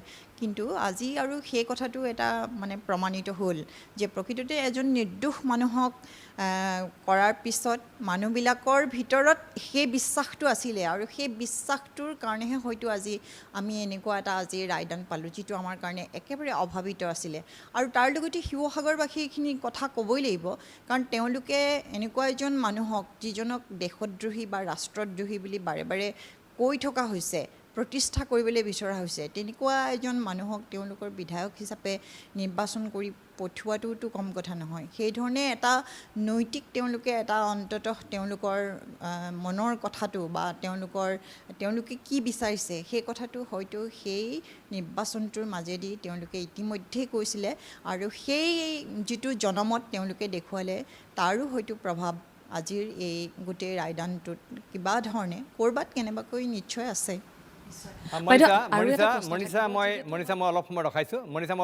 মই পুনৰবাৰ যাম ডক্টৰ গীতাশ্ৰী তামুলীৰ ওচৰলৈ মই অকণ যাব বিচাৰোঁ মনিষা অলপ সময় পিছত মই পুনৰবাৰ ডক্টৰ গীতাশ্ৰী তামুলীৰ ওচৰলৈ যাম মই তেওঁৰ সৈতে আৰু দুটামান কথা পাতিবলগীয়া আছে মই অকণমান উপমন্যু হাজৰিকা আছে উচ্চতম ন্যায়ালয়ৰ অধিবক্তা তেখেত আমাৰ সৈতে আছে সংযুক্ত হৈছে হাজৰিকা ডাঙৰীয়া মই স্বাগতম জনাইছোঁ এই অনুষ্ঠানলৈ মই আপোনাৰ পৰা জানিব বিচাৰোঁ অখিল গগৈক সুদীৰ্ঘ 1.5 বছৰ অধিক কাল কাৰাবন্দী কৰি ৰখাৰ পাছত তেওঁ ইতিমধ্যে দোষমুক্ত ঘোষণা হয় এটা গোচৰ দোষমুক্ত ঘোষণা হয় আজি মুকলি আকাশৰ তললৈ আহিছে এই গোটেই বিষয়টো যে সুদীৰ্ঘ 1.5 বছৰ অধিক কাল তেওঁ কাৰাগাৰত থাকিবলগীয়া হ'ল এতিয়া আদালতে তেওঁক দোষমুক্ত ঘোষণা কৰিলে অৰ্থাৎ তেওঁ 1.5 বছৰ বিনা কাৰণত বিনা দুখত তেওঁক ৰাখি দিয়া হ'লনি আপুনি কিভাৱে কিদৰে আপুনি প্ৰতিক্ৰিয়া প্ৰকাশ কৰিব এটা কথা মই সম্পূৰ্ণভাৱে উল্লেখ কৰিব বিচাৰোঁ আৰু খুব গুৰুত্বপূৰ্ণ কথা এই ৰায়দানটো যে সম্পূৰ্ণভাৱে তেওঁক ৰিহা কৰি দিছে সেইটো ট্ৰায়েল হোৱা নাই তাৰমানে কথাটো কি হয় মই ৰাইজক অলপ সাধাৰণভাৱে বুজাই দিব খুজিছোঁ যেতিয়া কোনো এজন অপৰাধীক ধৰক তেওঁক গ্ৰেপ্তাৰ কৰে তেওঁৰ বিৰুদ্ধে তেওঁক চাৰ্জশ্বীট ফাইল কৰিছে চাৰ্জশ্বীট ফাইল কৰি পেলাই ফ্ৰেমিং অফ চাৰ্জ হয় যে অভিযোগখিনি তেওঁ নিৰ্দিষ্ট এটা ৰূপ দিবলৈ বা শ্বেপ দিবলৈ তেওঁ আগবাঢ়ি যায় তাৰপিছত যেতিয়া আদালত তাত সন্তুষ্ট হয় যে তেওঁৰ বিৰুদ্ধে এটা কেছ আছে তেতিয়া ট্ৰায়েললৈ যায় তেতিয়া তাত সাক্ষী দুই পক্ষৰ পৰা আহে তাৰপিছত ৰায়দান আহে অখিল গগৈৰ ক্ষেত্ৰতো গুৰুত্বপূৰ্ণ কথা যে ফ্ৰেমিং অফ চাৰ্জৰ সময়ত যেতিয়া অভিযোগখিনি এটা নিৰ্দিষ্ট ৰূপ দিব লাগে তেতিয়াই কোৰ্টে আদালতে সেইখিনি সম্পূৰ্ণ তথ্যখিনি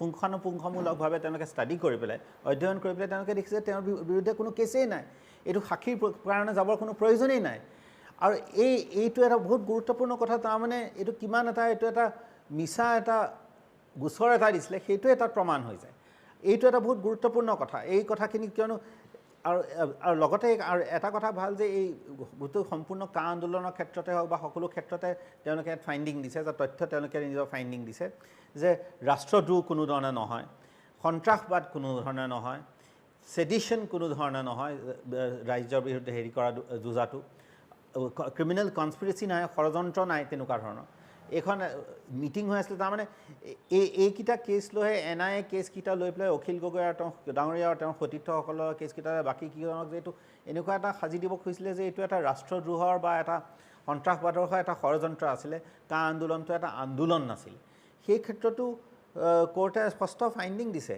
যে যদি আৰ্থিক যদি ব্লকেড হয় যদি প্ৰটেষ্ট হয় সেইটো যদি কোনো মানে violence if there is no accompanying violence তাৰ লগত যদি কোনো ধৰক মানে ভায়োলেন্স নহয় তো সেইটো আমি এটা মানে ৰাষ্ট্ৰদ্ৰোহ বা আমি এটা হেৰি বুলি ক'ব নোৱাৰোঁ যে টেৰৰিষ্ট এক্টিভিটি বুলি ক'ব নোৱাৰোঁ তো এইবিলাক যোনখিনি গুৰুত্বপূৰ্ণ যোনখিনি কোৰ্টে যোনখিনি ৰায় দিছে সেইটো কেৱল অখিল গগৈৰ ক্ষেত্ৰতে নহয় যোনটো আমাৰ কা আন্দোলনৰ ক্ষেত্ৰত লৈ বিশেষকৈ যোনটো আমাৰ কাৰ হৈ যি বিজেপিয়ে আমাৰ এটা প্ৰচাৰ চলাই আছিলে যে গুৱাহাটীত বা হওক বা যোনখিনি মানুহে জ্বলাইছিলে বা এইবিলাক মানুহে যোনখিনি প্ৰতিবাদ কৰিছিলে এইটো স্বতঃস্ফূৰ্ত নাছিলে এইটো ষড়যন্ত্ৰ আছিলে আমুক আছিলে বুজুক আছিলে এইটো সম্পূৰ্ণভাৱে নচ্ছেদ কৰিছে সেইকাৰণে আইনগতভাৱে এইটো এটা বহুত গুৰুত্বপূৰ্ণ কথা যে কোনো ট্ৰায়েল নোহোৱাকৈ ফ্ৰেমিং অফ চাৰ্জৰ সময়তে তেওঁক ডিছচাৰ্জ দি দিছে আৰু এই কেছটোত তাৰমানে তেওঁ 11টা কেছ আছে বুলি কৈছে 11টা কেছত মই দেখিছোঁ নাই শৃংখলৰ টাইম এটা দেখিছোঁ আৰু বেলেগ কেছত দেখিছোঁ এওঁৰ কেছৰ কাগজ পত্ৰ অৱশ্যে মই ষ্টাডি কৰা নাই কিন্তু যোনখিনি মই গম পাইছোঁ যে একেখিনি তথ্য লৈ তেওঁলোকে বিভিন্ন পুলিচ ষ্টেচনত তেওঁলোকে 11টা 12টা কেছ কৰি দিব আৰু আগতে যে বোলে তেওঁ ট্ৰেইনিং দিছিলে কোনোবা মাইছ টাৱইছ সেইবিলাক সকলো তথ্য কোৰ্টে গোটেইখিনি ডিল কৰিছে 120 পৃষ্ঠা যোনটো ৰায়দান আছে তেওঁলোকে গোটেই মানে চিষ্টেমেটিকেলি গোটেইবিলাক তথ্য তেওঁলোকে ষ্টাডি কৰি পেলাই প্ৰত্যেকটো ৰাষ্ট্ৰদ্ৰোহৰ ক্ষেত্ৰত হওক সন্ত্ৰাসবাদৰ ক্ষেত্ৰত হওক ইকনমিক ব্লকেডৰ ক্ষেত্ৰত হওক সকলো ক্ষেত্ৰতে তেওঁলোকে ফাইণ্ডিং দিছে যে এইখিনি যোনখিনি অভিযোগ দিছে এইখিনি খাপ নাখায় আৰু কা আন্দোলনোতো যে এনেকুৱা আৰু ৰাইজেও যে এনেকুৱা এটা আন্দোলন কৰিলে এই আন্দোলনটো এটা মানে ৰাষ্ট্ৰদ্ৰোহ নহয় সেইটো এটা তেওঁলোকে এটা ফাইণ্ডিং দিছে তো এইটো মই ভাবোঁ যে এইটো সম্পূৰ্ণ যে এটা কা আন্দোলনটো চেছ কৰিবলৈ বা অখিল গগৈ কেনে বিনা কোনো মানে নিৰ্দোষী মানুহ এজনৰ ভৰাই থ'বলৈ কৰিছে তেওঁলোকৰ লগত মত নিমিলিব পাৰে মোৰো এটা বহুত ক্ষেত্ৰত অখিল গগৈ ডাঙৰীৰ লগত মত নিমিলে কিন্তু এইটো কথা নহয় যে তেওঁক এটা মুখখন বন্ধ কৰিবলৈ আপুনি ভিতৰত সোমাই থৈ দিব এইটো কথা হ'ল নেকি মানে এইটো আমাৰ গণতন্ত্ৰৰ কাৰণে আজি এটা মই হৈছে বিশেষকৈ এটা গুৰুত্বপূৰ্ণ দিন যে আমাৰ ট্ৰায়েল কোৰ্টে এটা সাহস কৰিছে যোনটো কেছত চৰকাৰে নিজৰ প্ৰেষ্টিজ লগাই দিছে গোটেই সকলো নিয়া লগাই দিছে যে আমি প্ৰেষ্টিজ লগাই দিছোঁ যে আমি তেওঁক ভিতৰত ভৰাই ৰাখিম সেই কোৰ্টে ডিসচাৰ্জ কৰাটো মই ভাবোঁ এইটো গণতন্ত্ৰৰ কাৰণে বা আমাৰ ন্যায়পালিকাৰ ওপৰত মানুহৰ পুনৰ আস্থাটো পুনৰ আৰু সুদৃঢ় হৈ যাব আমাৰ সৈতে পোনপটীয়া সম্প্ৰচাৰ অখিল গগৈ আছিলে আমি এতিয়া পুনৰবাৰ যাব বিচাৰিছোঁ ডক্টৰ গীতাশ্ৰী তামুলীৰ ওচৰলৈ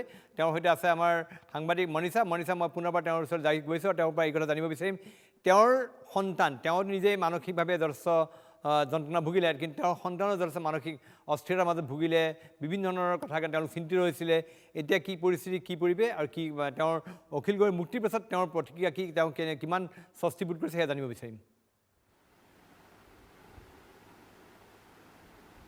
নিশ্চয়কৈ প্ৰণয় বৰদলৈ যিহেতু আমি এই মুহূৰ্তত ইয়াতে উপস্থিত আছোঁ আমি পুনৰবাৰ এটা কথাই ৰাখিব বিচাৰিছোঁ যে 2019 চনৰ 12 ডিচেম্বৰৰ পৰা সুদীৰ্ঘ 1.5 বছৰ সময় 1.5 বছৰ বুলি ক'লে সহজ সময় কিন্তু সহজ নাছিল সেই যুঁজখন বাইদেউ পুনৰবাৰ আহিছোঁ যিহেতু আপুনি মাতৃ এটা সন্তানৰ মাতৃ আৰু যেতিয়া আমাৰ কেনেকুৱা হয় যে সাধাৰণতে সন্তানে যেতিয়া 2-3 দিন পিতৃক দেখা নাপায় যদি সেই পিতৃ নাথাকে তো যদি পিতৃ থকা অৱস্থাত দেখা নাপালে সাংঘাতিক এক অস্থিৰতাত যায় নচিকেতা 10ম শ্ৰেণীৰ ছাত্ৰ সেই সমাজখনৰ পৰা সেই অৱহেলা বা মানে একাংশ মানুহৰ পৰা ৰাজনৈতিক আক্ৰমণ সকলোবোৰ দেখিছিল সেই গোটেইখন যুঁজৰ সৈতে আপুনি গোটেইবোৰ সম্ভালি লৈ যাবলগীয়া হৈছিল নচিকেতা আছিল ভালে আছিল নে সেই সময়ছোৱাত আপুনি ভালে আছিল নে সেই সময়ছোৱাত হয় সেইটো এটা জটিল দায়িত্ব আছিলে আৰু আচলতে আমাৰ সন্তানৰ যিটো মানসিক যুদ্ধ সেইটো বহুতৰ অলক্ষিতে এতিয়া আচলতে খুব শৈশৱতে সেইটো আৰম্ভ হৈছিলে যদি আপোনালোকৰ মনত আছে লক্ষিতৰ পৰাৰ ক্ষেত্ৰত নদীবান আন্দোলনৰ সময়ত যিটো ধৰণে লৈ যোৱা হৈছিলে বা যিটো ধৰণে অসম পুলিচৰ মানুহে আহি বাথৰুমত সৰু অৱস্থাত এদিন মই গা ধুৱাই আছিলোঁ প্ৰথমবাৰ যেতিয়া অখিলক গ্ৰেপ্তাৰ কৰা হৈছিলে যিটো ধৰণে বাথৰুমৰ দৰ্জাই ভাঙি দিছিলে আৰু সেইটো কথা কোনো নাজানিলে কাৰণ অখিল সেই সময়ত প্ৰেছ ক্লাবত আছিল তাৰ পাছত আৰু তেনেকুৱা বহুত ঘটনাবিলাক গ'ল ৰাতি এবাৰ দৰ্জা ভাঙি যেতিয়া লৈ গৈছিল শুই আছিল সেই ঘটনাবিলাকে ইমান তাৰ মনত প্ৰভাৱ পেলাইছিলে যে সেইবিলাকৰ পৰা তাৰ মনত এটা নিসংগতা বা এটা অস্থিৰতা আৰু তাৰ লগতে বিভিন্ন ধৰণে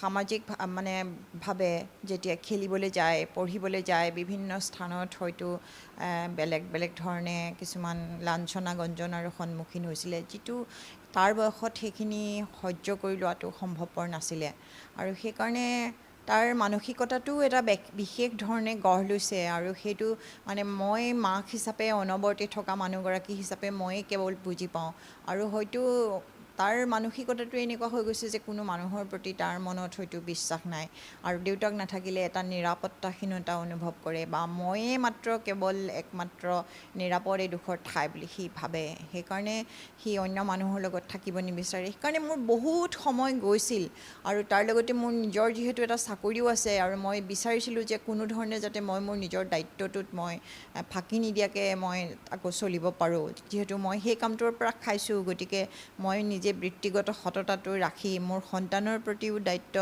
পালন কৰি তাৰ লগতে এই অতিৰিক্তভাৱে এইটো আহি পৰিছিলে যে কেনেকৈ মই গোটেই কোৰ্ট কাছাৰী এইবিলাক কৰিব লাগিব কেতিয়াবা হয়তো কোনোবা সময়ত যে ভাগি নপৰিম সেইটো নহয় সকলো মানুহৰ ভিতৰতে তেনেকুৱা দুৰ্বল মুহূৰ্ত কেতিয়াবা আহে কিন্তু কিবা ধৰণে মোৰ ভিতৰৰ পৰা এটা শক্তি মই পাইছিলোঁ আৰু সেইটো মই ভাবোঁ যে মোৰ আদৰ্শগত দৃঢ়তাৰ পৰা সেইটো আহিছে মানুহে যেতিয়া লাঞ্ছনা গঞ্জনা যিয়ে নিদিয়ক মই জানো যে মই মোৰ ভিতৰৰ পৰা সৎ পথত আছোঁ মানুহে যেতিয়া দুৰ্নীতিৰ কথা কৈছে বা অমুক খাইছে কিবা এই ধৰণৰ কৈছে মই জানো যে সেয়া মই কৰা নাই আৰু মোৰ ভিতৰত তেনেকুৱা ধৰণৰ উচ্চাকাংক্ষা কেতিয়াও নাই আৰু দ্বিতীয়তে কথা হ'ল যে অখিলকো কেতিয়াও তেনেকুৱা কিবা কৰিবলৈ মানে কেতিয়াও প্ৰৰোচিতও কৰা নাই একো বিচৰাও নাই জীৱনত বিয়া হোৱাৰ দিনৰ পৰা আজিৰ দিনটোলৈকে কেতিয়াও বিচৰা নাই আৰু ভৱিষ্যতেও নিবিচাৰোঁ গতিকে এই ধৰণৰ এটা মোৰ ভিতৰত আছিলে আৰু মই বুজি পাইছিলোঁ যে যিখন সংগ্ৰাম সেইখন আচলতে অখিল গগৈৰ সংগ্ৰাম নহয়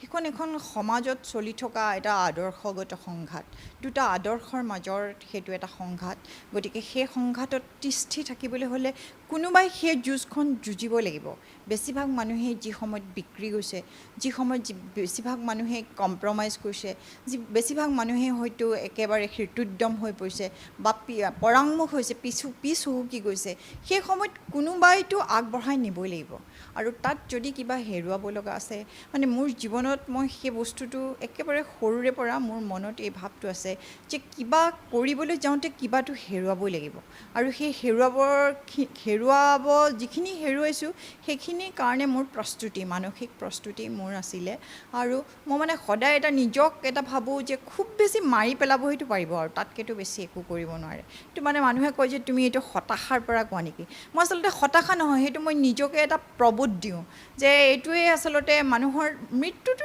সকলোৰে হ'বই যিকোনো মুহূৰ্তত আজি এই মুহূৰ্তত আছোঁ পিছ মুহূৰ্তত নাথাকিব পাৰোঁ গতিকে মানে মই সেই বস্তুটোক যিটো আৰু মুহূৰ্ত তত্ত্ব বুলি কয় এই মুহূৰ্তটোতে মই বিশ্বাস কৰোঁ মানুহে ভাবে যে মুহূৰ্ত মানে একেবাৰে এই মুহূৰ্তটোতে খালোঁ পিছৰ কাৰণে ভাবে ভোগ বা উপভোগৰ দৰ্শন বুলি ভাবে মই মুহূৰ্তটোক অলপ বেলেগ ধৰণে ভাবোঁ যে এই মুহূৰ্তটোত মই জীয়াই আছোঁ জীয়াই থকা সময়খিনিত মই এজন বিবেকবান মানুহ হিচাপে মোৰ চিন্তা কৰ্মত মোৰ গোটেই আদৰ্শটোৰ এটা প্ৰতিফলন ঘটিব লাগিব তাত যদি মই কিবা হেৰুৱাব লগা আছে ঠিক আছে মই হেৰুৱাইছোঁ আৰু সেইখিনি হেৰুওৱাত মোৰ কোনো আপত্তি নাই এয়া আছিলে গীতাশ্ৰী তামুলী এটা প্ৰশ্ন থাকিব প্ৰণয় যিহেতু কিছু সময় ল'ম বাইদেউ এটা শেষ প্ৰশ্ন আপুনি লিখিছিলে যেতিয়া অন্তিমবাৰৰ বাবে এজন সাক্ষী আহিছিলে যাৰ নাম যাৰ ঠিকনা নাই সেই বেনামী সাক্ষীৰ সময়ত আপুনি এটা পোষ্ট এটা লিখিছিলে যে 2000 চনৰ পৰা মই জানো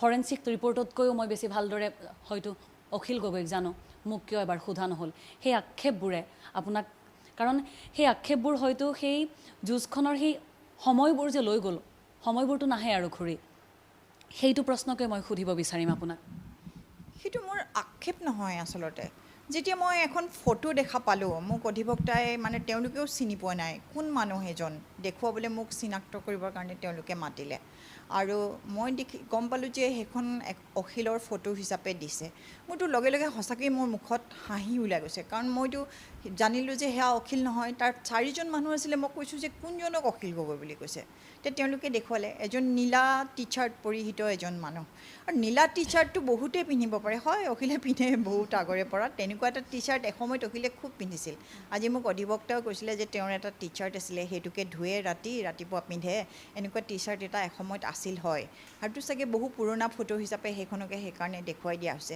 কিন্তু টি চাৰ্টটো আৰু বজাৰত পোৱা এটা বস্তুহে নহয় জানো মোৰ মানে ভাবিছোঁ যে এইটো কেনেকুৱা ব্যৱস্থা যিটো ব্যৱস্থাত এজন অচিনাকি মানুহ যাৰ নিজৰ মুখখন দেখুৱাবৰ পৰ্যন্ত নিজৰ নামটো প্ৰকাশ কৰিবৰ পৰ্যন্ত নৈতিক সাহস নাই তেনেকুৱা ভীৰু কাপুৰুষ হয়তো নিজকে বিক্ৰী কৰা এজন মানুহ সেই মানুহজনৰ সাক্ষ্যটো গুৰুত্বপূৰ্ণ হ'ল মোক কিয় নুসুধিলে মইতো মোৰ নৈতিকতাৰ ওচৰত শপত লৈ পেলাই মই কৈছোঁ যদি সেয়া অখিল গগৈ হ'লহেঁতেন মই ক'লোহেঁতেন যে এয়া অখিল গগৈ হয় মোৰ সেইখিনি ক'ব পৰাকৈ সাহস সততা মোৰ আছে আৰু মই যিটো বেয়া পাওঁ সেইটো অখিল গগৈ যদি কৰে মই কমেই যে এইটো বেয়া কথা এইখিনিয়ে হয় মনীষা ধন্যবাদ জনাইছোঁ সেয়া আছিলে ডক্টৰ গীতাশ্ৰী তামুলী তেখেতৰ মানসিক যন্ত্ৰণা তেখেতৰ মানসিক অস্থিৰতা তেখেতৰ পৰিয়ালটোৱে ভোগা দুৰ্ভোগৰ কথা তেখেতে খুব সুন্দৰভাৱে সদৰি কৰিলে তেখেতক আমি আন্তৰিক ধন্যবাদ জ্ঞাপন কৰিছোঁ আৰু হয়তো অখিল গগৈ কিছু সময় পিছতে তেওঁৰ নিজৰ বাসগৃহলৈ যাব আৰু তেওঁক হয়তো তেওঁৰ পত্নীয়ে আদৰি ল'ব মই এইবাৰ আহিছোঁ উপেন্দ্ৰ হাজৰিকা আছে জয়ন্ত দাস আছে তেওঁলোকৰ দুইজনৰ ওচৰলৈ যাম কিন্তু তাৰ আগতে মই অকণমান ৰঞ্জিত তামুলীৰ ওচৰলৈ গৈছোঁ ৰাইজৰ দলৰ উপসভাপতি তামুলী ডাঙৰীয়া অখিল গগৈৰ প্ৰত্যাৱৰ্তন আপোনালোকৰ কাৰণে ডাঙৰ সকাহ ৰূপে চিন্তিত হৈছে ৰাইজৰ দলে এতিয়া অখিল গগৈৰ নেতৃত্বত পুনৰবাৰ অধিক সবল ৰূপত আত্মপ্ৰকাশ কৰিব নেকি আপোনালোকৰ কি পৰিকল্পনা আছে হয় নমস্কাৰ ধন্যবাদ জনাইছোঁ আপোনাক মই ৰাইজৰ দলৰ উপসভাপতি হিচাপে কোৱাতকৈ মই প্ৰথমে শিৱসাগৰ সমষ্টিৰ এজন প্ৰতিনিধি হিচাপে ক'ব খুজিছোঁ যে শিৱসাগৰৰ কাৰণে আজি অত্যন্ত এটা আনন্দৰ খবৰ যে আমি প্ৰত্যাশিতভাৱে আমি অখিল গগৈ নিৰ্বাচনত জিকাৰ পিছত মুকলি আকাশৰ তললৈ আহিব বুলি ভাবিছিলোঁ কিন্তু যোৱা পৰহি আমি কিছু সমস্যাত পৰিছিলোঁ যিবোৰ নতুনকৈ চাৰ্জ ফ্ৰেম কৰিছিলে তেখেতৰ ওপৰত কিন্তু শেষত ন্যায় ব্যৱস্থাৰ প্ৰতি আমাৰ আস্থা ঘূৰি আহিছে ইতিমধ্যে ন্যায় যিবোৰ অভিযোগ দাখিল কৰিছিল সকলো ভুৱা বুলি প্ৰমাণিত হৈছে। গতিকে আমি সেইকাৰণেই অত্যন্ত আনন্দিত হৈছোঁ আৰু আপুনি শিৱসাগৰ সমষ্টিৰ ৰাইজক নিশ্চয় এইটো কথা ধন্যবাদ ইতিমধ্যে গীতাশ্ৰী তামুলীয়েও দিছে। এজন মানুহক যিসকলে ভোট দিলে তাৰ 70% মানুহেই অখিল গগৈক কোনোদিন লগ পোৱা নাই বা স্বচক্ষে দেখা নাই। তথাপিও তেখেত কাৰাৰুদ্ধ অৱস্থাত থকাৰ সময়তো আমি বিপুল ভোটত তেখেতক জিকাই পঠিয়ালোঁ। গতিকে এইটো অখিল গগৈৰ বাবে, সংগ্ৰামী নেতাজনৰ বাবে, ৰাইজৰ দলৰ বাবে এটা সুন্দৰ আৰম্ভণি, সুন্দৰ পদক্ষেপ আৰু এই পদক্ষেপটোকে আমি আগবঢ়াই লৈ যাম। আমি নতুনকৈ এটা শক্তি পাইছোঁ, সেই শক্তি ৰাইজৰ দলে ব্যৱহাৰ কৰিব।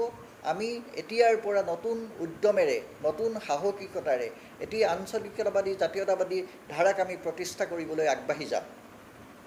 হয় তামুলী, মই আকৌ এবাৰ আহিম আপোনাৰ ওচৰলৈ। মই অকণমান গৈছোঁ উপমন্যু হাজৰিকাৰ ওচৰলৈ। হাজৰিকা ডাঙৰীয়া, মই কথা জানিব বিচাৰিছোঁ, বিশেষকৈ কলা আইনৰ কথা কৈছোঁ যে UAPA নিচিনা কলা আইন, সেইবিলাক আইন সাধাৰণতে দেশৰ শত্ৰু বুলি চিন্তিত লোকসকলৰ বিৰুদ্ধে ব্যৱহাৰ কৰা হয়। কিন্তু বহু সময়ত এনেকুৱা অখিল গগৈৰ দৰে ব্যক্তিৰ বিৰুদ্ধে এইবিলাক আইন ব্যৱহাৰ কৰা হৈছে। অৰ্থাৎ এই আইনসমূহৰ প্ৰকৃত যিবিলাক অৰ্থত এই আইনসমূহ অনা হৈছিলে তাত ব্যৱহাৰ নকৰি ইয়াৰ আইনৰ অপব্যৱহাৰ কৰা হৈছে নেকি? আপুনি কিদৰে ব্যাখ্যা কৰিব গোটেই বিষয়টো? সেইটোতো হয়েই। তাৰমানে আচলতে ময়ো চেণ্ট্ৰেল গভৰ্ণমেণ্টৰ মই ষ্টেণ্ডিং কাউঞ্চিল আছিলোঁ দিল্লীত। তেতিয়া UAPA যেতিয়া আলফাৰ ক্ষেত্ৰতে হওক বা NSCNৰ ক্ষেত্ৰত তেতিয়া তেওঁলোকে আলোচনাত অহা নাছিলে। তেতিয়া তেওঁলোকৰ সপক্ষে লাগে আৰু তেওঁলোকে স্পষ্টভাৱে কৈ দিয়ে যে তেওঁলোকক স্বাধীন এখন ৰাষ্ট্ৰ লাগে বুলি। সেইটো তেনেকুৱা ক্ষেত্ৰত লাগে। এতিয়া অখিল গগৈৰ ক্ষেত্ৰততো তেনেকুৱা কোনো ধৰণৰ তথ্য নাই। যদিও অভিযোগ আনিছিলে, তেওঁলোকৰ কোনো আমি বাৰ্তাতটো দেখা নাই, কোনো ভাষণতো দেখা নাই। কিন্তু এতিয়া যোনটো জাজমেণ্ট আছে তাতো স্পষ্টভাৱে কৈছে যে তেওঁ সকলো স্পীচ, তেওঁ যোনখিনি ভাষণ সকলো তেওঁলোকে এনালাইজ কৰিলে। তেওঁ সতীৰ্থসকলৰ, তেওঁ যিসকল আছিলে আমাৰ ধৈৰ্য কোঁৱৰহঁত আৰু বিট্টু সোণোৱালৰ কোঁৱৰহঁত, তেওঁলোকৰ এনালাইজ কৰিলে। তাত তেনেকুৱাতো কোনো ধৰণৰ তেওঁলোকে ভাষণত পোৱা নাই যে ৰাষ্ট্ৰদ্ৰোহৰ কথা তেওঁ উল্লেখ কৰিছে বা তেওঁলোকে সন্ত্ৰাসবাদৰ কথা উল্লেখ কৰিছে। এইবিলাক এই আইনখন সম্পূৰ্ণভাৱে এটা অপব্যৱহাৰ কৰা হৈছে। কিয়নো সাধাৰণতে এইটো সন্ত্ৰাসবাদী সংগঠন যেনেকৈ LTT আছিলে, NLFT আছিলে, আগতে আমাৰ NDFB যেতিয়া আলোচনালৈ অহা নাছিলে তেতিয়া তেওঁলোকৰ ক্ষেত্ৰত খাপে খাটিছিল। এতিয়া হঠাতে আন্দোলন, এটা গণতান্ত্ৰিক আন্দোলন কৰি থকা কিছু লোকৰ ওপৰত সেইটো জাপি দিয়াটো সেইটো অভাৱনীয় আছিলে। এইটো আজিলৈকে হোৱা নাছিলে, এইটো প্ৰথমবাৰৰ কাৰণে কৰিছিল। আৰু এক প্ৰকাৰে মই সঁচাকৈ সন্তুষ্ট যে ট্ৰায়েল কৰে, কিন্তু এইটো চৰকাৰে এইটো মই এইখানে ৰাইজৰ আগত এইটো ৰাখিব খুজিছোঁ আপোনালোকৰ দৰ্শকৰ আগত, যে এইটো এটা প্ৰেষ্টিজ ফাইট কৰি পেলাইছে যে আমি এইখন আইন আনি পেলাই আমি তেওঁ ভৰাই থৈ দিম। কিন্তু আৰু এইটো যেতিয়া এটা হেঁচা থাকে, হেঁচাটো সকলোৰে এটা প্ৰভাৱ এটা পৰে, কিন্তু চৰকাৰে নিজৰ সম্পূৰ্ণ বল লগাই দিছে। কিন্তু তথাপিও এখন ট্ৰায়েল কোৰ্ট এখনে যে ফ্ৰেমিং অফ চাৰ্জ, যে এইখন ট্ৰায়েললৈকে যোৱা নাই, এইটো ট্ৰায়েল হোৱা নাই, সাক্ষী দিয়া নাই, সাক্ষী নিদিয়াকেই যে তেওঁক ৰিহা কৰি দিলে, এইটো এটা বহুত ডাঙৰ এটা মই ভাবোঁ এটা পদক্ষেপ। আৰু এইটো আমাৰ এনেকুৱা আইন যে অপব্যৱহাৰ কৰিছে, এটা স্পষ্ট এটা সংকেত গৈছে চৰকাৰলৈ যে তেওঁলোকে এনেকুৱা ধৰণৰ কৰি থাকিব নোৱাৰো আৰু কৰাটো তোমালোকে অনুচিত আছিলে। হয়, ঠিক আছে। মই জয়ন্ত কুমাৰ দাস আছে, জয়ন্ত দাসৰ ওচৰলৈ পুনৰবাৰ আহিছোঁ যে আপোনালোকে এনেকুৱা ধৰণৰ কলা আইন আনি, এনেকুৱা কলা আইনে যিসকলে আপোনালোকৰ দল, আপোনালোকৰ চৰকাৰৰ বিৰুদ্ধে মত প্ৰকাশ কৰে, তেওঁলোকৰ বিৰুদ্ধে এইবিলাক আইন ব্যৱহাৰ কৰিছে আৰু কলা আইনৰ এই আইনবিলাকৰ আপোনালোকে অপব্যৱহাৰ কৰিছে। নাই চাওক, কথাটো তেনেকুৱা নহয়। কলা আইনৰো প্ৰয়োজনীয়তা আছে। অলপ আগতে কৈছিল কলা আইনৰ প্ৰয়োজনীয়তা আছে, যে সাৰ্বভৌমত্বৰ ওপৰত যদি প্ৰশ্ন আহে, কলা আইনৰ আপুনি প্ৰয়োজনীয়তা আছে বুলি কৈছে? নহয় চাওক, ৰ'ব, মই কথাটো এই যিটো আপুনি সাৰ্বভৌমত্বৰ কথাটো ক'লোঁ, সাৰ্বভৌমত্বৰ বিৰুদ্ধে যদি আপোনাৰ ৰাষ্ট্ৰযন্ত্ৰৰ বিৰুদ্ধে যদি ভাৰতবৰ্ষ বিৰুদ্ধে যদি কিবা পদক্ষেপ লোৱা হয়, যেনেকুৱা স্বাধীন ৰাষ্ট্ৰৰ কথা এইমাত্ৰ উপমন্যুদাই যিটো কথা ক'লে, সেই আইনখনৰ প্ৰয়োজন আছে। কিন্তু আইনখন যেতিয়া অপপ্ৰয়োগ কৰা হয় তেতিয়া সেইখন কলা আইনলৈ পৰিণত হয়। আজি যিটো ব্যৱস্থা হ'ল, আজি মাত্ৰ উপমন্যুদাই ক্লিয়াৰলি কৈছে যে ট্ৰায়েলত যোৱাৰ আগতেই তাৰমানে ন্যায়ালয়ে এই গোটেই ব্যৱস্থাটো চলে। আজি সেই অভিযোগ যিবিলাক আছিল, সেই অভিযোগবিলাকৰ ওপৰত এক বিচাৰ প্ৰক্ৰিয়া চলি আছিল আৰু সেই বিচাৰ প্ৰক্ৰিয়া চলি থকাৰ মুহূৰ্তত অভিযোগ চৰকাৰৰ ওপৰত আহিছিল যে কাৰ্যপালিকাই, ন্যায়পালিকাক হস্তক্ষেপ কৰিছে আৰু সেইটো নস্যাৎ কৰিছোঁ। সেইটো কোনো ধৰণৰ কথা হ'ব নোৱাৰে যে কাৰ্যপালিকা আৰু ন্যায়পালিকা সম্পূৰ্ণ পৃথক, আৰু সেইটো কাৰ্যপালিকাৰ দ্বাৰা ন্যায়পালিকা চলা বুলি কোৱাৰ লগে লগে গণতন্ত্ৰৰ ওপৰত তাৰমানে এটা প্ৰশ্ন উত্থাপন কৰা হয়। আৰু সেইটোহে আচলতে গণতন্ত্ৰৰ বাবে যথেষ্ট মানে ভয়াৱহ এটা দিনলৈ গতি কৰিছে সেইকাৰণে অখিল গগৈ ডাঙৰীয়া মই প্ৰথমেই কৈছোঁ যে অখিল গগৈ ডাঙৰীয়া আজি তেখেতক মই প্ৰথমে স্বাগতম জনাইছোঁ মুকলি আকাশৰ তললৈ আহিছে তেখেতক আগতে বিধায়ক নাছিল তেখেত যেতিয়া তেখেতক আজি তেখেতে এই পৰিক্ৰমাৰ মাজতে তেওঁ বিধায়ক হ'ল হোৱাৰ লগে লগে তেওঁ দায়িত্ববোধ বাঢ়ি আহিল আনুষ্ঠানিকভাৱে বিধানসভাৰ কাৰাবন্দী কৰি ৰাখিও আপোনালোকে বিধায়ক হোৱাৰ পৰা বাধা দিব নোৱাৰিলে বহুত চেষ্টা কৰিছিলে চৰকাৰৰ পক্ষৰ ফালৰ পৰা ন্যায়পালিকাৰ কথা আছেই কিন্তু চৰকাৰী পক্ষও বিচাৰিছিলে অখিল গগৈ কাৰাগাৰত থাকক পুতাহলৰ কিন্তু সেই গোটেইবিলাক শিৱসাগৰবাসী ৰাইজে উপেক্ষা কৰি শিৱসাগৰৰ জনপ্ৰতিনিধি ৰূপে অখিল গগৈ বিধানসভালৈ পঠিয়াই দিলে চাওক প্ৰণয় দা কথাটো তেনেকুৱা নহয় আজি অখিল গগৈ ডাঙৰীয়া এজন সন্মুখৰ পৰা নেতৃত্ব দিয়া এজন ব্যক্তি তেখেতৰ সমৰ্থক বহুত আছে কিন্তু সেই একেটা সময়তে তেখেতক বেয়া পোৱা মানুহটো বহুত আছে ঠিক তেনেকৈ আমাক সমৰ্থন কৰা মানুহ বহুত আছে আমাক বেয়া পোৱা মানুহ বহুত আছে আৰু যেতিয়া গণতন্ত্ৰত এটাই বেয়া নহয় যে সংখ্যাটোহে মানে স্বীকৃতি দি দিয়ে মাত্ৰ এটা ভোটত হাৰি যোৱাজন 5 বছৰৰ কাৰণে শেষ আৰু এটা ভোটত জিকাজনৰ একেবাৰে কৈ দিয়ে ৰাইজ আমাৰ লগত আছে আমি জিকিছোঁ তো এই যিটো এই গোটেই ছিষ্টেমটোৰ ওপৰত কথা আছে আজি আমাৰ কথা হ'ল যে ৰাইজৰ দলৰ তেখেতসকলে আগুৱাই আহিছিল আগুৱাই আহি তেখেতসকলে অখিল গগৈৰ ৰূপত আজি ৰাইজৰ দলৰ প্ৰতিনিধিয়ে বিধানসভাৰ মজিয়াত সোমাব পৰা অৱস্থাটোক আমি মানে আদৰণি জনাইছোঁ এজন শক্তিশালী বিৰোধী আমাৰ প্ৰয়োজন আছে আজি তেখেতে চিণ্ডিকেটৰ কথা কৈছে যি চিণ্ডিকেট আগতে কোনো ধৰণৰ প্ৰমাণ হোৱা নাছিল আৰু এই যিটো ৪৫ দিনীয়া কাৰ্যকালত যি ড্ৰাগছৰ বিৰুদ্ধে অভিযান গৰুৰ বিৰুদ্ধে যি অভিযান আজি চৰকাৰে যিমানখিনি কাম কৰি আহিছে তাতেও যদি তেখেতে কিবা ভুল দেখে আহক বিধানসভাৰ মজিয়াত আমি তেখেতক আহ্বান জনাইছোঁ আহক তেখেত শক্তিশালী ৰূপত আহক তাৰ কাৰণে নহয় আৰু এইখিনিও কৈছোঁ যে তেখেতে এই বিচাৰ প্ৰক্ৰিয়াৰ মাজত অসুস্থতাৰ কাৰণে বহুদিন তেখেতে মানে হস্পিটেলত থাকিব লগা হৈছিল তেওঁ অসুস্থ আছিল তেওঁ সুস্থ হৈ উঠক বয়স বেছি হোৱা নাই তেওঁ সুস্থ হৈ আহক আহি সক্ৰিয়তাৰে ৰাজনীতিত অংশগ্ৰহণ কৰি বিৰোধীৰ বাবে যিহেতু তেওঁৰ দলক বিৰোধী আসনত বহাৰ বাবেহে ৰায় প্ৰদান কৰিলে যোৱা নিৰ্বাচনটোত অসমৰ ৰাইজে আৰু সেইকাৰণে তেখেতে তাতে ঠিক আছে আমি এই বিষয়লৈ অধিক আলোচনাৰ মাজলৈ আহিম আৰু জয়ন্ত চৌধুৰীৰ প্ৰতি মোৰ আৰু দুটামান প্ৰশ্ন আছে মই এবাৰ পোনে যাব বিচাৰিছোঁ ৰঞ্জিত তামুলীৰ ওচৰত ৰঞ্জিত তামুলী ডাঙৰীয়া ইতিমধ্যে শিৱসাগৰবাসী ৰাইজে নিঃসন্দেহে সুদীৰ্ঘকাল ধৰি তেখেতসকলে নিৰ্বাচিত কৰি পঠিওৱা জনপ্ৰতিনিধিজনৰ পৰা আঁতৰত থাকিবলগীয়া হৈছিলে এতিয়া তেওঁলোকে তেওঁলোকৰ কাষত পাব আৰু তেওঁক আদৰাৰ কাৰণে আপোনালোকৰ শিৱসাগৰবাসী ৰাইজে বা আপোনালোকৰ ৰাইজৰ দলৰ ফালৰ পৰা কিবা প্ৰস্তুতি আৰম্ভ কৰিছে নেকি নিঃসন্দেহে আমি প্ৰস্তুতি আৰম্ভ কৰিছোঁ নিশ্চয় কাৰণ অখিল গগৈদেৱ ৰাইজৰ দল প্ৰতিষ্ঠা হোৱাটো তেখেত নাছিল নিৰ্বাচনতো তেখেত নাছিল প্ৰথমবাৰৰ কাৰণে শিৱসাগৰ সমষ্টিৰ বিধায়ক হিচাপে হৈ আহি তেখেতে যিহেতু শিৱসাগৰত পদাৰ্পণ কৰিব গতিকে বিপুলভাৱে ৰাইজে তেখেতক আদৰিবলৈ সাজু হৈছিল কিন্তু যিহেতু এতিয়া বৰ্তমান ক'ভিড প্ৰট'কল আছে তেখেতক আমি ৰেলী কৰি বা বিভিন্ন ধৰণে আমি আদৰিব নোৱাৰিম কিন্তু ইতিমধ্যে আপোনাক মই অৱগত কৰিব খোজোঁ অখিল গগৈদেৱে শিৱসাগৰৰ প্ৰসিদ্ধ ৰংঘৰৰ সন্মুখতে এটি কাৰ্যালয় প্ৰতিষ্ঠা কৰিছে ইতিমধ্যে তেখেতৰ কৰ্মীসকলে সেই কাৰ্যালয়ৰ পৰা কাম কাজ চলাই আছিল গতিকে কাইলৈ আহি তেখেতক শিৱসাগৰ জিলাৰ সীমামূৰীয়া অঞ্চল জাজিৰ পৰা তেখেতক আদৰি আনিব আৰু প্ৰথমে আহি তেখেতে যি বিধায়কৰ কাৰ্যালয় আমি প্ৰতিষ্ঠা কৰিছোঁ ৰংঘৰ চাৰিআলিত তাতে আহি তেখেতৰ সমৰ্থক কৰ্মীসকলক লগ পাব মই আহিম আপোনাৰ ওচৰলৈ মই যাব বিচাৰিছোঁ শান্তনু বৰঠাকুৰ তেখেতৰ অধিবক্তা যিজন অধিবক্তাৰ নেতৃত্বত অধিবক্তাসকলে তেওঁক জেলৰ পৰা উলিয়াই আনিবলৈ সক্ষম হ'ল বৰঠাকুৰ ডাঙৰীয়া এই কথা জানিব বিচাৰিছোঁ যে সুদীৰ্ঘ ১.৫ বছৰ অধিক কাল অখিল গগৈ কাৰাবন্দী হৈ থাকিলে গতিকে এতিয়া অখিল গগৈ আপোনালোকে কৈছে ভুৱা গোচৰ তেওঁক আটক কৰি ৰখা হ'ল বিনা দোষত আটক কৰি ৰখা হ'ল এতিয়া তাৰ বিৰুদ্ধে এই কাৰ্যৰ বিৰুদ্ধে আপোনালোকে আদালতত পুনৰবাৰ কিবা আবেদন জনাব নেকি কিবা চিন্তা কৰিছে নেকি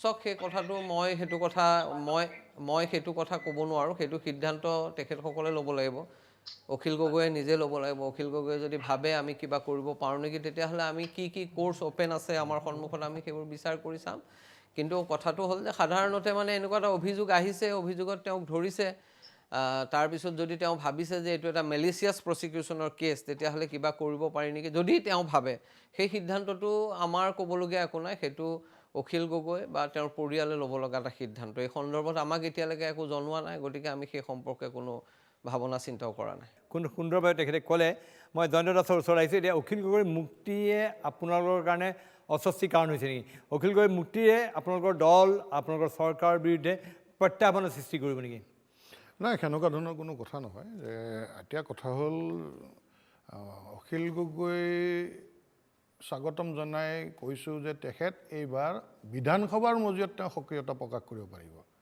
সেইটো আমাৰ ছিষ্টেমটো অসমৰ ৰাজনীতিৰ কাৰণে এটা বিশেষ বিষয় হয় অখিল গগৈ ইমান দিনে ৰাজপথত আন্দোলন কৰি আছিল এইবাৰ তেওঁ প্ৰথম সুযোগ পাইছে যে বিধানসভাৰ মজিয়াৰ ভিতৰত তেখেতে কথা কোৱাৰ সুযোগ পাইছে আৰু সেই সুযোগটো তেখেতে গ্ৰহণ কৰিব লাগে সেই সুযোগটো তেখেতে ল'ব লাগে তেখেত যিমানে শক্তিশালী হ'ব আমি সিমানে আমাৰ গণতন্ত্ৰটো শক্তিশালী হ'ব কাৰণ বিৰোধী যদি শক্তিশালী নহয় তেতিয়াহ'লেতো আপোনাৰ গণতন্ত্ৰই দুৰ্বল হৈ পৰে বুলি কয় এতিয়া মই অখিল গগৈ বা ৰাইজৰ দলৰ প্ৰতিনিধি এজনে আহিছে আৰু বাকী যি দলটো আছে তেখেতসকলে আমাৰ আগন্তুক যি চৰকাৰৰ কাম কাজৰ ওপৰত তীক্ষ্ণ দৃষ্টি ৰাখক সেইটো তেখেতসকলৰ প্ৰতি আহ্বান আৰু যদি তেখেতলোকে উপলব্ধি কৰে যে ভাল কাম কৰি আছে যেনে ড্ৰাগছৰ বিৰুদ্ধে অভিযান তে বিৰোধিতা কৰিব লাগে কাৰণে অকল তাতো বিৰোধিতা যাতে কৰি নিদিয়ে আজি গৰুৰ বিৰুদ্ধে অভিযান তাতে বিৰোধিতা কৰিব লাগে কাৰণে বিৰোধিতা যাতে নকৰি সুস্থ সবল গণতন্ত্ৰৰ কাৰণে যদি সঁচাকৈ আমাৰ কিবা ভুল হৈ আছে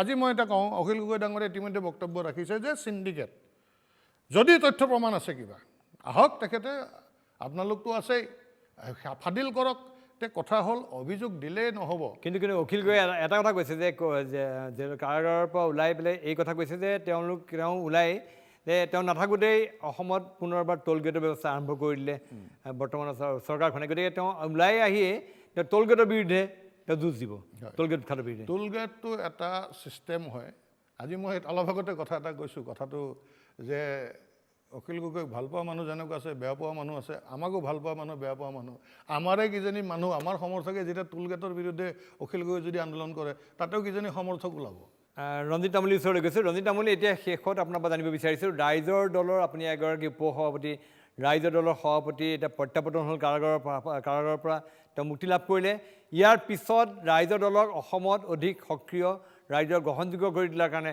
আপোনালোকে কিবা পদক্ষেপ ল'ব নেকি এনেকুৱা কিবা চিন্তা চৰ্চা আপোনালোকে চলাই আছে নেকি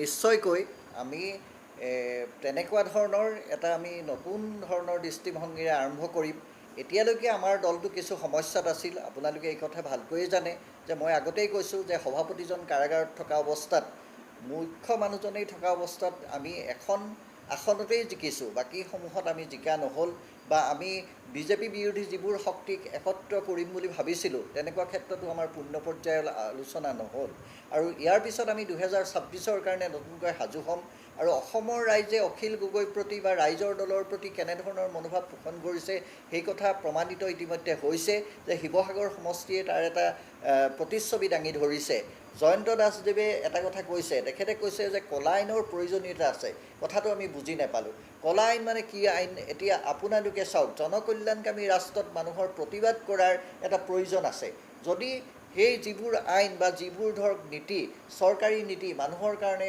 কল্যাণকামী বুলি বিবেচিত নহয় তেনেকুৱা কিছুমান নীতিৰ ক্ষেত্ৰত বা আইনৰ ক্ষেত্ৰত মানুহে প্ৰতিবাদ কৰিব পাৰে প্ৰতিবাদ কৰাৰ অধিকাৰ গণতন্ত্ৰৰ পৰম্পৰাই দিছে তেতিয়াহ'লে তাক দমন কৰিবলৈ যদি কলা আইন জাপি দিয়ে তেতিয়াহ'লে চৰকাৰখন কেনেকৈ জনকল্যাণকামী হ'ল গতিকে নিঃসন্দেহে আমি এই এনেকুৱা ধৰণৰ নীতিৰ বিৰুদ্ধে মাত মাতিম কিন্তু যদি যিবোৰ ভাল কাম হয় আজি যিটো দলেই চৰকাৰ নাপাতক লাগিলে আজি ড্ৰাগছ বিৰোধী যিবোৰ অভিযান চলিছে তাত আমাৰ সমৰ্থন আছে কাৰণ এটা প্ৰজন্মক শেষ কৰি দিয়া ড্ৰাগছৰ বিৰুদ্ধে যদি যিকোনো চৰকাৰে মাত মাতে আমি তাত নিশ্চয় সহযোগিতা কৰিম তেনেধৰণৰ আমাৰ এনেকুৱা নাই আমাৰ এটা প্ৰজন্মক শেষ কৰি দিয়াৰ ক্ষেত্ৰত আমি যে চৰকাৰৰ বিৰোধিতা কৰিম এনেকুৱা নহয় তাত আমি চৰকাৰৰ সমৰ্থন ঠিক আছে তামুলীৰে মোৰ সময় শেষ হৈছে অলপ ৰখিব আপুনি জয়ন্ত দাসে আপোনাৰ কথাৰ প্ৰত্যুত্তৰ দিব মই তামুলী ডাঙৰীয়াক এটা কথা স্পষ্টভাৱে কৈছোঁ যে মই সাৰ্বভৌমত্ব শব্দটো ব্যৱহাৰ কৰিছোঁ ৰাজপথত নামি আন্দোলন কৰা আন্দোলনকাৰী কলা আইনৰ জৰিয়তে অভিযুক্ত কৰাৰ কথা মই কোৱাই নাই সেইটো আপুনি অলপ শুনোতে অলপ অসুবিধা বা কিবা হ'ল চাগে বুজাবুজি মই সাৰ্বভৌমত্ব শব্দটো একদম স্পষ্ট ৰূপত ব্যৱহাৰ কৰিছোঁ স্বাধীন ৰাষ্ট্ৰ এখন গঢ়িব বুলি কোৱাৰ লগে আমাৰ সাৰ্বভৌমত্বৰ বিৰুদ্ধে আহিল তেনেধৰণৰ ক্ষেত্ৰতহে বা সন্ত্ৰাসবাদীসকলৰ ক্ষেত্ৰত এই কথাটো মই সন্ত্ৰাসবাদী নহয় সেইকাৰণে মই স্পষ্ট কৈছোঁ যে আমিও আন্দোলনকাৰী, আমাৰ প্ৰণয়দাও আন্দোলনকাৰী, আপুনিও আন্দোলনকাৰী চাগে। অসম 6 বছৰীয়া আন্দোলনত আমি স্কুলীয়া ছাত্ৰ আছিলোঁ, ৰাজপথত আহয়া ওলাই বুলি সেইটোতে আমি দৌৰি দৌৰি ওলাই আহিছিলোঁ, আন্দোলন কৰিছিলোঁ। তো আন্দোলনকাৰীৰ দ্বাৰা মানে কলা মই কথা কোৱা নাই, সেইটো আপুনি স্পষ্টভাৱে কৈছোঁ যে সাৰ্বভৌমত্ব শব্দটো মই ব্যৱহাৰ কৰি কৈছোঁ। অখিল গগৈ কেতিয়াকৈ শিৱসাগৰত ভৰি দিব, কি খবৰ? কাইলৈ আহি পাব বুলি ইতিমধ্যে। গতিকে কাইলৈ আপোনালোকে আদৰণি জনাব তেওঁক? এতিয়া আমাক জনাইছে যে কাইলৈ তেখেত আদৰণি জনাম তেখেত। তেনেকৈ আমি তেনেকুৱা এটা প্ৰস্তুতি চলাই আছোঁ যে তেখেত কাইলৈ আহিব। কাইলৈ অহাৰ লগে লগে আমাৰ দলীয় কৰ্মীসকল অত্যন্ত উৎসুকিত হৈ আছে তেখেতক লগ পাবলৈ, কিন্তু আমি তাকে অকণমান কণ্ট্ৰল বা নিয়ন্ত্ৰণ কৰিব লাগিব যাতে এতিয়া যিটো পৰিস্থিতি। ঠিক আছে, ধন্যবাদ তামোল ডাঙৰীয়া। ইতিমধ্যে অখিল গগৈ মুক্ত আকাশৰ তললৈ আহিল, আৰু অখিল গগৈ ইতিমধ্যে কৈছে যে তেওঁ ইয়াৰ পূৰ্বে তেওঁ এটা কথা কৈছিল, তেওঁ বিধায়ক আন্দোলনকাৰী নহয় বুলি পূৰ্বতে কৈছিলে, কিন্তু তাৰ লগে লগে সমান্তৰালভাৱে কৈছে যে এই যিখন টোলগেটৰ বিৰুদ্ধে তেওঁ সৰব আন্দোলন আৰম্ভ কৰিব। গতিকে অখিল গগৈ কাৰাবাসৰ পৰা মুক্তি পোৱাৰ পিছত বিধায়ক অখিল গগৈৰ কি ধৰণৰ তেওঁ ভূমিকা গ্ৰহণ কৰে সেয়া নিঃসন্দেহে লক্ষণীয় হ'ব। পুনৰবাৰ সুদীৰ্ঘ কাল কাৰাগাৰত থকাৰ পিছত মুকলি আকাশৰ তললৈ ওলাই অহা অখিল গগৈক স্বাগতম জনাই আজি এই অনুষ্ঠানত অংশ লোৱা সকলোকেইজন পেনেলিষ্টক আন্তৰিক ধন্যবাদ জ্ঞাপন কৰি আমাৰ বিশেষ অনুষ্ঠান NK দৰবাৰ ইয়াতে সামৰণি মাৰিছোঁ। ধন্যবাদ।